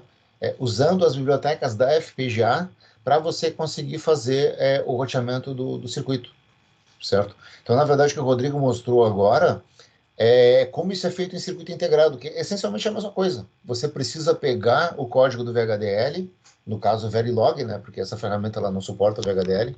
Você precisa pegar o código do VHDL, você faz um mapeamento com as portas que existem na biblioteca digital, certo? E aí depois você faz um placement, acho que estava no fluxo que ele mostrou lá no início, né? Você pega e distribui essas células digitais, né? E depois você faz um roteamento entre elas todas para conseguir gerar o circuito integrado final. Então, na verdade, você faz essencialmente a mesma coisa que a FPGA faz, certo? Só que usando uma biblioteca que é fornecida pela Foundry, no caso, né? Basicamente isso. Ok? Bom, então acho que vamos passando então para a última parte da nossa conversa, né? Que vai ser exatamente sobre a experiência do caso do Francisco e do Luiz Henrique, né? Do Rodovalho, no caso, Luiz Henrique Rodovalho, né? Nesse tape-out patrocinado pela Google, né? Então, se tu quiser começar aí, Francisco. Francisco já tá... Esse é o Rodovalho, que é um dos doutores, na verdade, né? Doutor Rodovalho, doutor Francisco. Então, doutor pela URGS, que sou eu, o doutor Francisco pela USP, né? E o Rodovalho, que é o doutor mais fresco da turma, né? Ele defendeu o doutorado faz quanto tempo, Rodovalho? Acho que um mês. Um mês. Não, foi Certo. 2 meses, só que eu terminei de entregar 1 mês atrás. Então, agora o Francisco então vai mostrar para a gente alguma coisa, uma apresentaçãozinha sobre o projeto dele lá nesse caso, né? E aí depois vamos aproveitar para tirar dúvidas deles de como é essa experiência de fazer participar de uma competição, na verdade, internacional, né, para a fabricação do circuito, né? Tá ok. Então vou começar aqui, Luiz. O Sandro passou a bala. Na verdade, a gente já está em conjunto, né, na competição. À medida que ela vai avançando, a sociedade, a Solid State, né, Society, que está patrocinando o evento, ela comprou 6 slots, né, de espaço dentro dessa tecnologia Skywater 130. Aí seriam 6 chips com 10 milímetros quadrados de área, cada chip, né? Uma boa área, dá para fazer muita coisa. E alguns projetos que não tem tanta área para ocupar chip, eles estão sendo integrados juntos, né? Eu estava conversando com o Luiz, né? Tem o projeto do Luiz, tem outro projeto da Índia, de um VCO, que também deve juntar no mesmo chip. A integração em conjunta. Então, eu tenho alguns slides aqui sobre o projeto da gente, especificamente, né? Acho que depois o Luiz vai mostrar o deles lá de Santa Catarina. Deixa eu compartilhar aqui minha tela.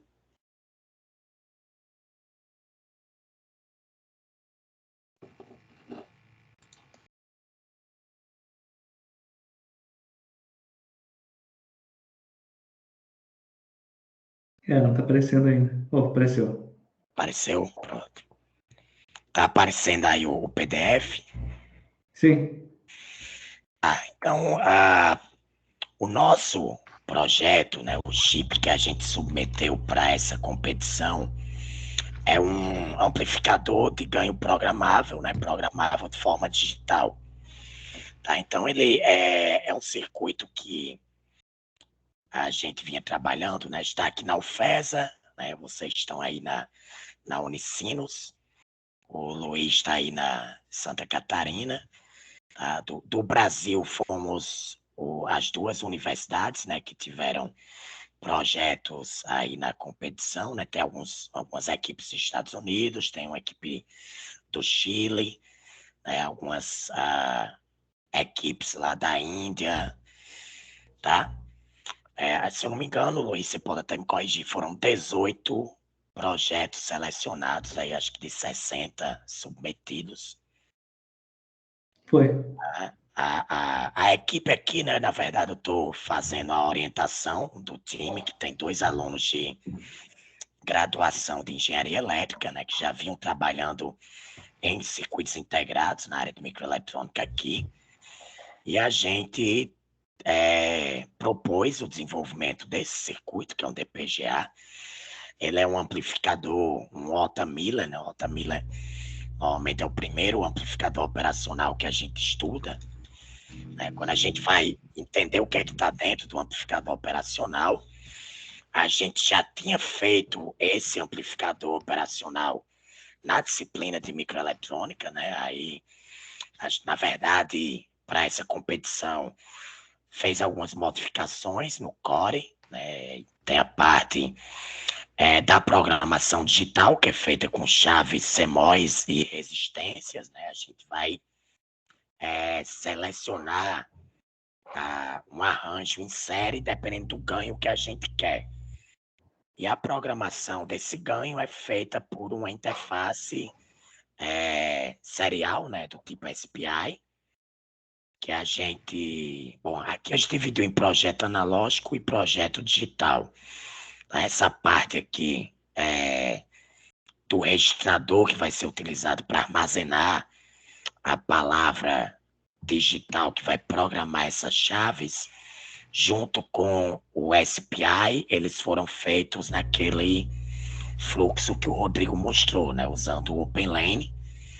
A gente fez aqui em VHDL, né? Tem um passo a mais para usar o OpenLane quando você descreve em VHDL, né? Tem um plugin do iOS que você precisa converter de VHDL para Verilog, mas aí segue aquele mesmo fluxo que o Rodrigo mostrou. E a parte analógica, onde o projeto é muito mais na mão, né? A primeira versão a gente fez bem manual, né? A segunda versão a gente já utilizou um outro script, onde pelo menos os capacitores, resistores e alguns transistores a gente consegue gerar a partir do próprio esquemático. Mas o processo é o que o Sandro mostrou, né? Fazer o layout e essa parte analógica é mais manual, né? Mais customizada. A gente enviou, né, uma especificação do amplificador que tinha sido baseada nesse core aqui. A gente já sabia que poderia esperar essa especificação baseada em simulação que a gente tinha feito. O cronograma, né, que a gente propôs e está adaptando, o Sandro mostrou aí um pouco de como é o passo a passo, né, de fazer o projeto, depois a gente faz o layout, extrai os parasitas, né? Depois que extrai os parasitas, a gente faz a simulação pós-layout, tá? E como o nosso projeto ele tem parte analógica e parte digital, a gente optou por um tipo de projeto que é analógico no topo, ou seja, a gente usa o OpenLane separadamente para gerar o SPI e o registrador, né, a parte digital, mas o fluxo padrão é o fluxo analógico, né? A gente costuma chamar de analog on top. Esse tipo de fluxo, que depois que a gente gera o layout digital, a gente somente instancia ele no layout de topo. E a tecnologia, a Skywalker 130, através desse OpenPDK, e em conjunto com a iFabless, né, que o professor Sandro já tinha mostrado, né, o que é a iFabless, que é uma provedora de serviço que faz essa ponte entre a Skywalker, pega o patrocínio do Google e pega os nossos projetos para fabricação, né? E eles têm uma integração que eles chamam de Caravel, a parte analógica eles chamam de Caravan, tá? E a gente utiliza aqueles 10 milímetros quadrados dentro desse topo que eles disponibilizam para colocar o nosso layout aqui dentro. Tá? Depois que integrou aqui, existe uma série de scripts que a gente precisa rodar, né, para garantir que o LVS está ok, que o DRC está ok, para que no final a gente tenha um GDS2, né, que é o formato que o Rodrigo falou aí há pouco tempo, que é o que a fábrica pega, né, onde estão descritas todas as máscaras do processo de fabricação e como utilizar no processo de fabricação para que possa, de fato, fabricar nosso chip.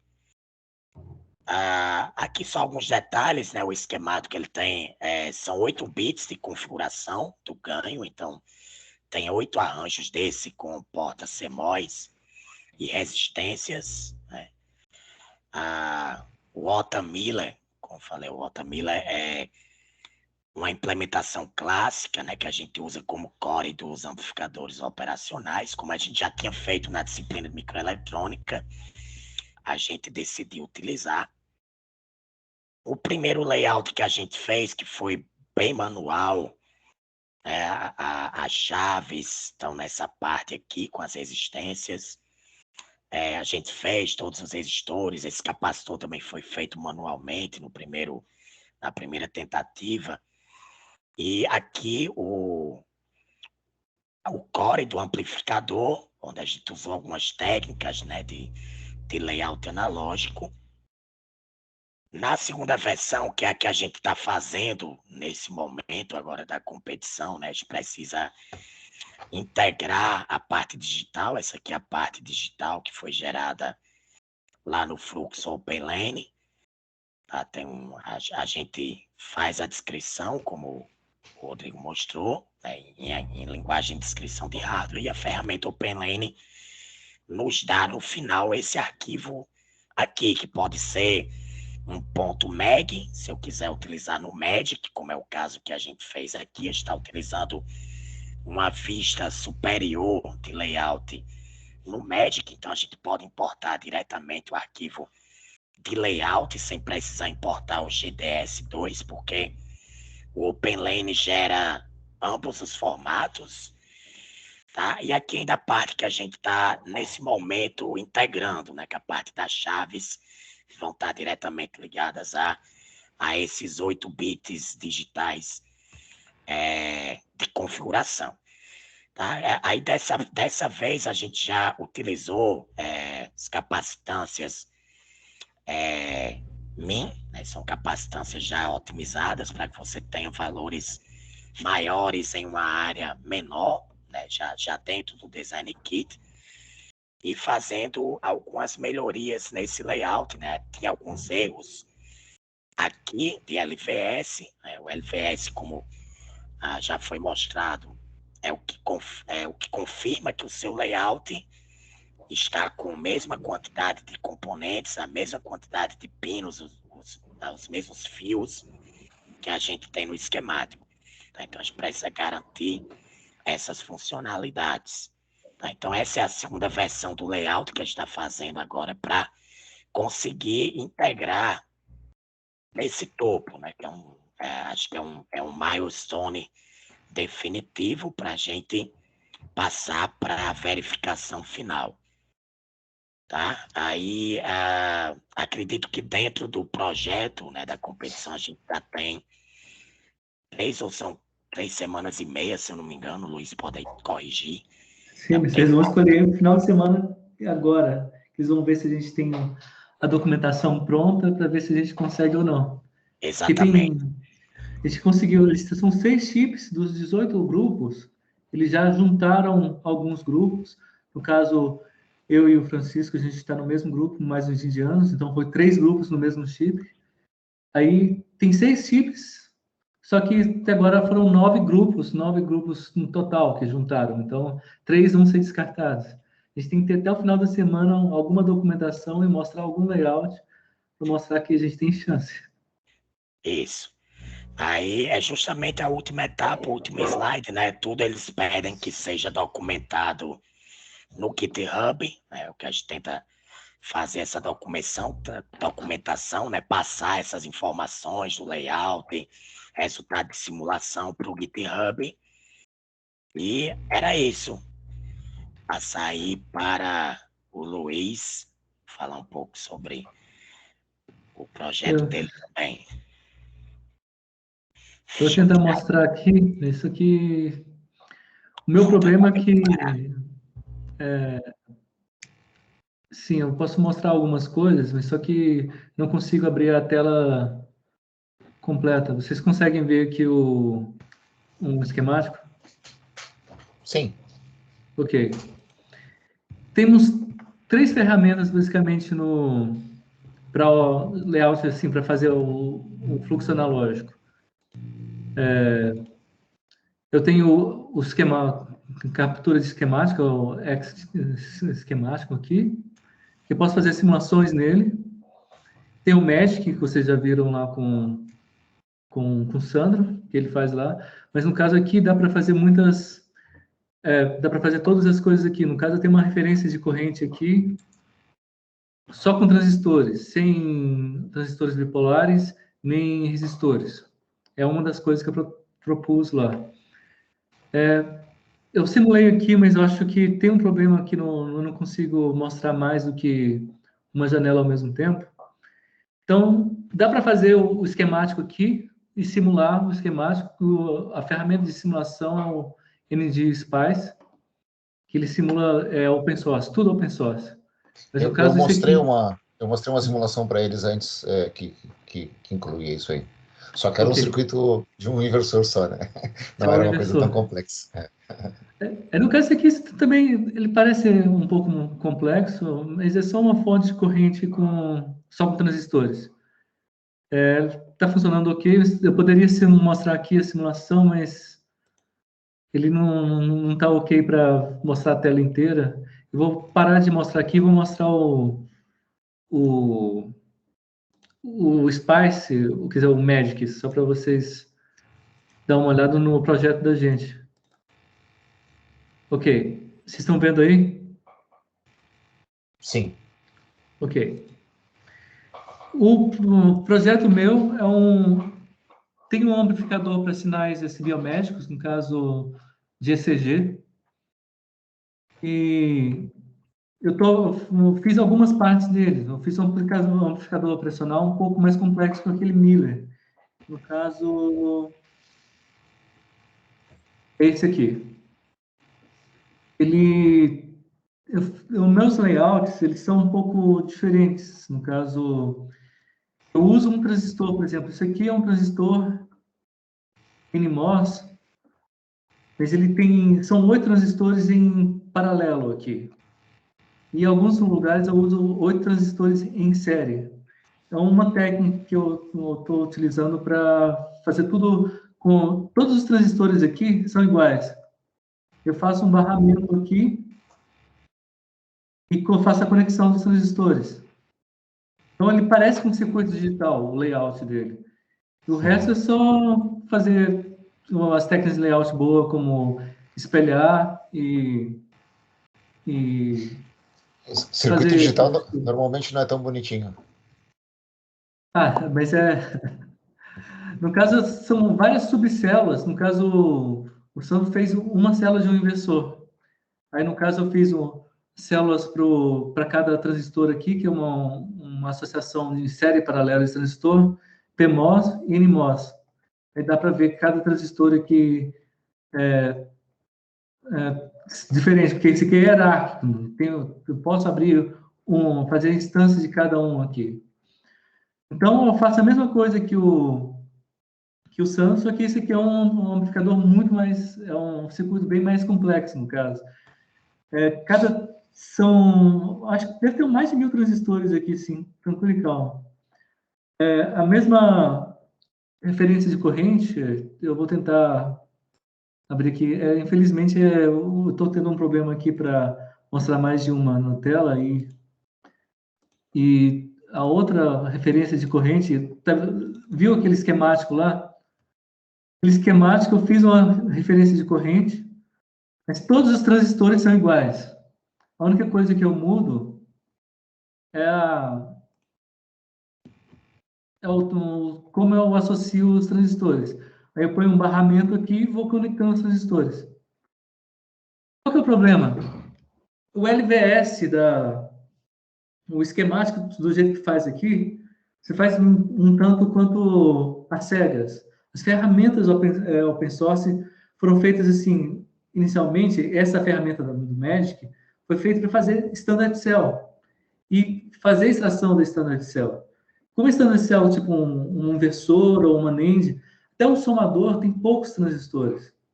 E dá para fazer as coisas depois que você fez que vai rotear mesmo na ferramenta, no OpenLane lá, que roteia tudo.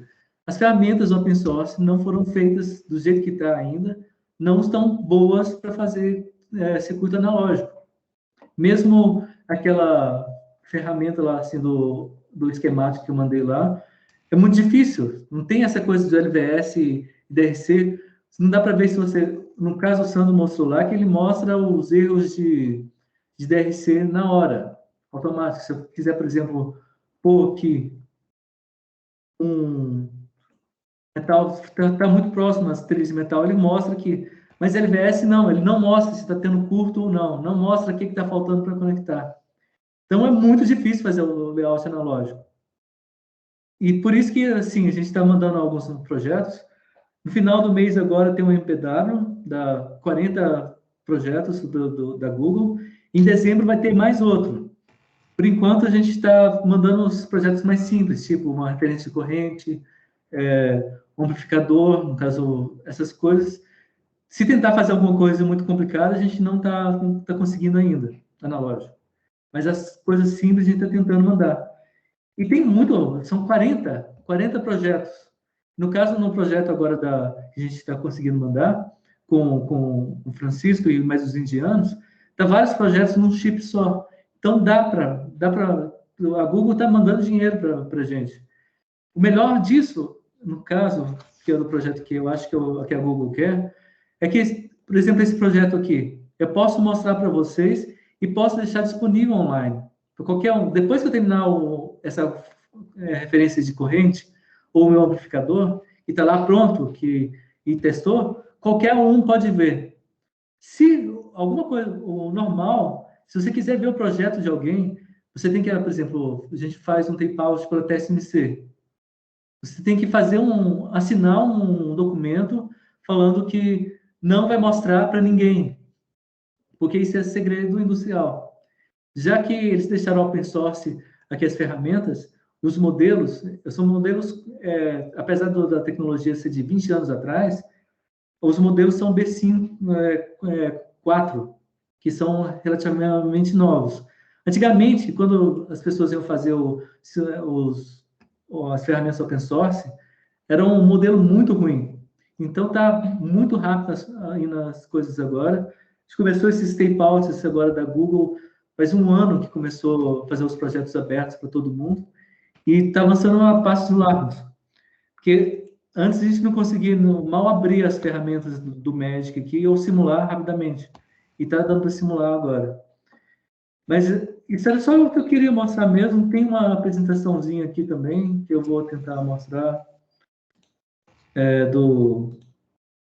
que a gente estava mostrando lá no... Que eu mostrei... Ele não está abrindo PDF aqui. Mas era praticamente só isso mesmo. Os layouts são difíceis de fazer. Não tem LVS direito para fazer analógico, o fluxo. Se você quiser fazer uma coisa simples, ele tem um script que compara, mas alguma coisa um pouquinho mais complicada começa a dar muito problema. Então, o analógico não está pronto ainda para fazer e a gente está sendo, tipo, pioneiros. E a gente está testando as ferramentas para a Google. Uma hora, já está começando, está melhorando as ferramentas. O difícil agora, assim, os que a gente está mandando são coisas relativamente simples. O fluxo digital está ótimo. Já está tudo automatizado lá. Talvez a tecnologia mais velha, a ferramenta não é tão otimizada, mas dá para fazer. Alguém que já sabe usar FPGA, vai lá, roteia e está pronto para fazer a fabricação. Analógico, não. RF, nem sonhando. Porque a extração lá que a gente faz extração de algum capacitor ali, mas vai extrair um indutor. Não dá. Por isso que a gente está fazendo, tem os projetistas quanto quem faz as ferramentas. Uma das minhas coisas que eu pretendo fazer agora é fazer ferramentas para automação de layout analógico. Por isso que eu fiz aqueles layouts lá bem bonitinhos, com os transistores todos iguais, que eu pretendo fazer um script para automatizar, pelo menos uma referência de corrente ou um amplificador ficar automático. Mas tem outras pessoas trabalhando nisso. Se eu conseguir, pelo menos até sexta-feira, ter alguma documentação do meu projeto, já está ótimo. O treco é complicado. Mas é só isso mesmo, gente.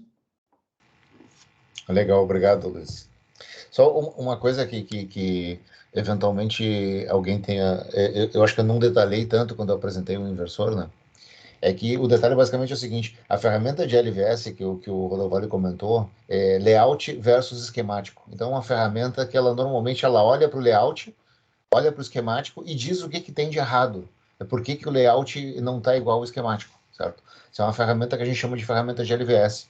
E nas ferramentas pagas, na verdade, né, essa é uma ferramenta que funciona muito bem. Ela ajuda muito o projetista de circuito integrado analógico a terminar o layout, né? Porque ela vai avisando aonde... Às vezes você tem, inclusive, uma linha mostrando aonde você tem que conectar. certo? Então, ela ajuda bastante no projeto. No caso, uma ferramenta um pouco mais, digamos assim, da pedra lascada, que nem essa que a gente está usando, né? Ela exige muito mais inteligência, muito mais conhecimento do projetista para conseguir enxergar o que está faltando, certo? Então, é um trabalho mais manual ainda do que o que se faz normalmente analógico, que já é um trabalho mais manual. Por outro lado, a ferramenta digital, dizem as pessoas que trabalham normalmente com circuitos digitais, né? Ela está funcionando melhor ainda que o fluxo das ferramentas pagas. Ela funciona de uma forma mais simples ainda do que a ferramenta paga. Então, talvez a gente consiga chegar nesse nível analógico, mas provavelmente vai demorar um pouquinho. Tem que ver uma coisa também. Geralmente, numa empresa, quem faz o esquemático e quem faz o layout são pessoas diferentes. Então, no caso, eu projetei o esquemático, projetei o layout, eu sei o que eu estou fazendo. Mas quando são duas pessoas diferentes, não, tem que ter alguma... A máquina tem que falar, não, o projetista fez o esquemático, tem isso aqui, mandou para outra pessoa fazer o layout, e como é que sabe se funcionou? Então, esse é um dos problemas. E a Então, para ferramenta de fazer uma... LVS Sim. é a ferramenta que nos ajuda a perceber, porque às vezes se você simula o circuito e não dá o resultado certo, duas coisas podem ter acontecido, né? Uma, o layout não está certo, e outra, o teu circuito estava projetado errado, né? Mas aí você tem duas coisas que podem ter acontecido errado, basicamente. Então já fica mais difícil ainda de achar o erro, né? Beleza, Bom, obrigado. Nossa, excelente. Pessoal, o que vocês gostariam de perguntar agora? O que a gente tem de dúvida com relação a isso aí? Por favor, fique à vontade. A gente já falou que é mais difícil fazer com ferramenta de open source, né? Por outro lado, a gente consegue fazer em casa instalando no nosso computador mesmo, né? Então, esse é o lado bom. O lado bom, de certa forma, como o Rodovalho comentou agora, né? É o lance da oportunidade em si, né? Porque o que acontece? Muitas ferramentas, na verdade, você sabe que essa história de Linux e ferramentas open source, né? Normalmente você trabalha de graça em cima de uma ferramenta open source até o momento que você consegue achar um valor monetário naquilo e aí você cria uma empresa. Então, tem muitas empresas privadas que são criadas a partir do conceito de open source, né? Então, você cria toda uma ideia, você coloca pessoas para testar a ferramenta, né? Que nem o Francisco e o Rodovalho, por exemplo, que estão testando para ver se o negócio funciona, né? E aí, depois que está tudo funcionando redondinho, você começa a ganhar dinheiro com aquilo. Então, na verdade, existe uma oportunidade também em cima disso, né? De desbravar. Se eu puder acrescentar aí, Sandro, nessa questão que vocês colocaram, tipo, uma das coisas importantes realmente que é esse paradigma do projeto livre, né, o OpenPDK, a possibilidade de você fabricar, é totalmente independente, né? Só depende de você. Dá muito trabalho realmente, né? Como já colocou, a gente está testando as ferramentas no começo. Se você for ver o Linux na década de 90, a gente tinha muita raiva do Linux, né? Porque não tinha o Ubuntu, não existia essas coisas tão bonitinha, toda fechada, Tinha, né? tinha compilar o Funcional. driver de Wi-Fi. Exatamente. Então a gente está na década de 90 aqui para o projeto open source de CI, se a gente for fazer analogia com Linux e software livre, tá? Mas é um paradigma diferente, porque antes disso, né, se você quisesse fabricar, você como indivíduo, fabricar um chip, primeiro você ou tem muito dinheiro, né? Ou se você está dentro da universidade, algum professor precisa ir atrás do chefe do departamento para assinar os documentos, né? Para liberar o design kit, os NDAs, né? Tudo fechado. Tem que E ter agora acordo não. para pagar. Alguém tem Agora que pagar. alguém tem que pagar. E agora, se realmente você conseguir lidar com essa questão das ferramentas, né? De fazer um chip como o Rodovalho colocou, não adianta querer fazer algo muito difícil, complexo agora, porque vai dar um trabalho gigantesco. Então, acho que começar por coisas mais simples, né, como a gente está propondo, que uma hora eu acredito que vai melhorando, né? Começa assim aos poucos, Mas essa questão de você ter esse acesso é bem importante. E isso principalmente porque a gente está falando, nós três, essencialmente nas ferramentas analógicas, né? Porque as ferramentas digitais já é uma coisa bem mais simples nesse sentido, né? Se você tiver uma ideia boa, se você tiver o código redondo, funcionando, você consegue rapidamente fazer a fabricação e eventualmente de graça, né? Sim. Lembra, tape-out agora no final do mês não dá mais, mas se vocês se prepararem, no final de dezembro tem outra rodada, a última desse ano. Mas você vai lá, aproveita enquanto os projetos são E no ano simples. que vem tem mais algumas também. Tem. Se a Google Então dá para não começar a parar, né? trabalhar Porque nisso. a Google tem essa mania de parar com os projetos. Dúvidas, Não, tu pessoal? sabe que eu ia perguntar exatamente isso com relação a... Exatamente isso em relação à área de atuação, né? E eu lembro de ter conversado com alguns colegas há um tempo atrás, inclusive o pessoal tentando otimizar ferramentas para simulação em circuitos elétricos, né? Tipo simuladores para circuito. Isso desenvolvendo em TCC na graduação e tudo mais, né? Isso mais para a galera da computação, que às vezes pode, de repente, enxergar um nicho para trabalhar na edição da ferramenta. Eu sei que ela está sendo editada pelo Google e tudo mais, né? É um projeto deles, né? Talvez a gente é peixe pequeno, às vezes, para querer interagir nisso, né? Mas talvez até esse tipo de questão, né? De repente, ajudar no desenvolvimento da ferramenta para melhorar a interface gráfica, coisas Eu desse acho que não é questão de ser peixe pequeno, não, Humberto. Eu acho que qualquer ideia bem implementada, ela com certeza ela abre portas e eventualmente pode até vender a ideia. Até vender a ideia eventualmente é possível. Mesmo no conceito de ferramenta open source, né? Não quer dizer que open source seja para não ganhar dinheiro, né? Não é exatamente isso. Você tem o amor pela camiseta, você tem o amor pelo trabalho em si, né? Mas a gente tem que ganhar dinheiro, né? Todo mundo tem que ganhar dinheiro. Então, no final das contas, a gente trabalha também em cima disso, né? Não é pensar que é de graça, é open source, é de graça e a gente não vai ganhar dinheiro nunca, né? Senão, Sim, sim. A própria iFabless, né, monetariza em cima dessa questão, né? Acredito que o exemplo mais clássico do software livre é a Red Hat, né? Quem sabe aparece uma Red Hat aí depois no hardware livre. Aí, Red Hat a distribuição de Linux atualmente o mais cara que tem, né? E ela ficou durante, sei lá, 20 anos sendo uma ferramenta open source.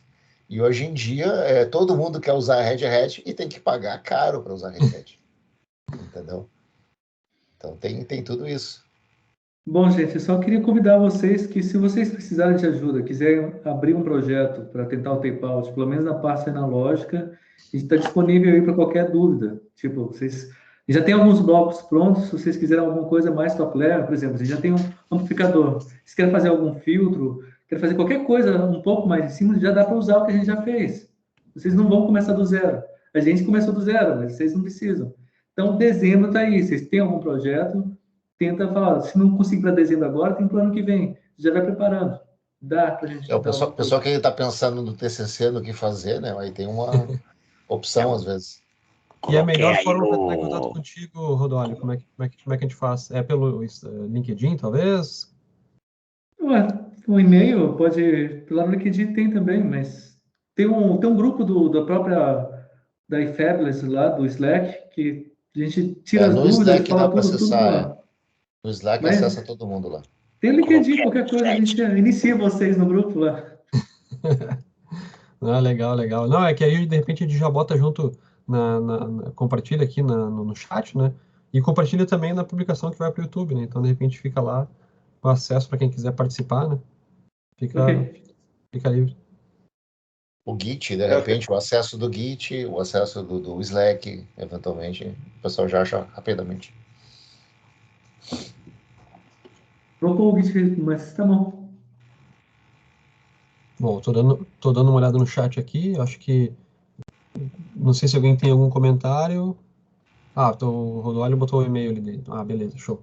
Também coloquei aí, estou à disposição aí para auxiliar. Ah, legal. Esse horário, não sei se o pessoal já não está até dormindo já também. Acho que não, porque o pessoal O pessoal está acostumado a ficar até tarde na aula, se bem que depois, num determinado momento, o pessoal fica meio vegetando, assim, né? A gente pensa que está todo mundo Tá lá, certo. mas Não, com certeza.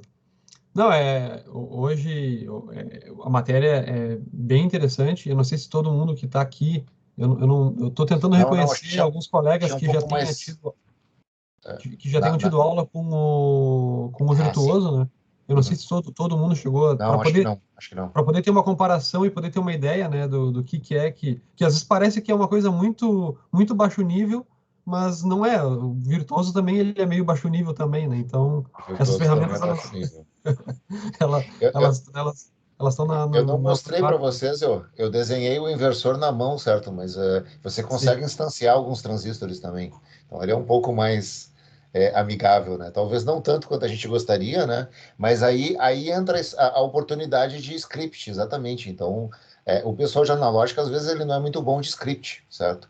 Então o pessoal da computação é que resolve esses problemas de criar script, por exemplo, usando a ferramenta aceita Python, ela usa essencialmente o TCL, né, que é uma outra linguagem um pouco mais antiga, né, mas dá para se fazer algumas coisas em cima disso, basicamente isso. No final das contas, se gera um arquivo com um layout lá.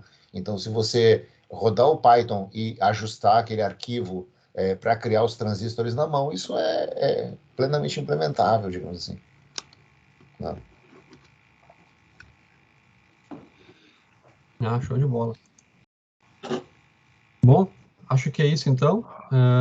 Queria agradecer então a vocês, vários palestrantes. Hoje o professor Sandro veio com uma equipe, né, Rodrigo hoje. está por aí ainda? Rodrigo. Tô aqui. Abre a câmera aí, Rodrigo. Ah, tá. Uhum. Queria agradecer então a todos vocês por ter dado esse show para nós hoje, porque realmente é o tipo de coisa que a gente não vê tanto assim, né? Não é trivial. Até a gente não vê nem isso no YouTube muito, né? A gente não vê esse tipo de conteúdo. Geralmente as coisas mais simples, o pessoal fazendo teste com Arduino lá, não tem a coisa mais o core mesmo, né? Então, eu realmente queria agradecer a vocês. Eu sei que vocês estão super ocupados e têm seus tempos. E poder ter disponibilizado essa atividade para nós foi muito importante mesmo para nós. Então, Que eu vou dizer, pessoal, só para complementar, desculpa se ficou um pouco pesado, né? Mas a gente tentou pegar leve no final das contas. não, mas aí Realmente, isso é um trabalho de nerd no final das contas, né? Mas eu não vejo problema nenhum, porque todo mundo está fazendo elétrica aqui, né? Então, sim, sim, computação elétrica é coisa de nerd, então vocês já estão acostumados com isso. Não tem não dá problema. para reclamar muito. Não dá para reclamar disso, não. Então tá, pessoal. Boa noite, obrigado. Eu que Beleza, agradeço. pessoal? Muito obrigado. Valeu o apoio, pessoal. Boa noite. Boa noite, tchau, tchau.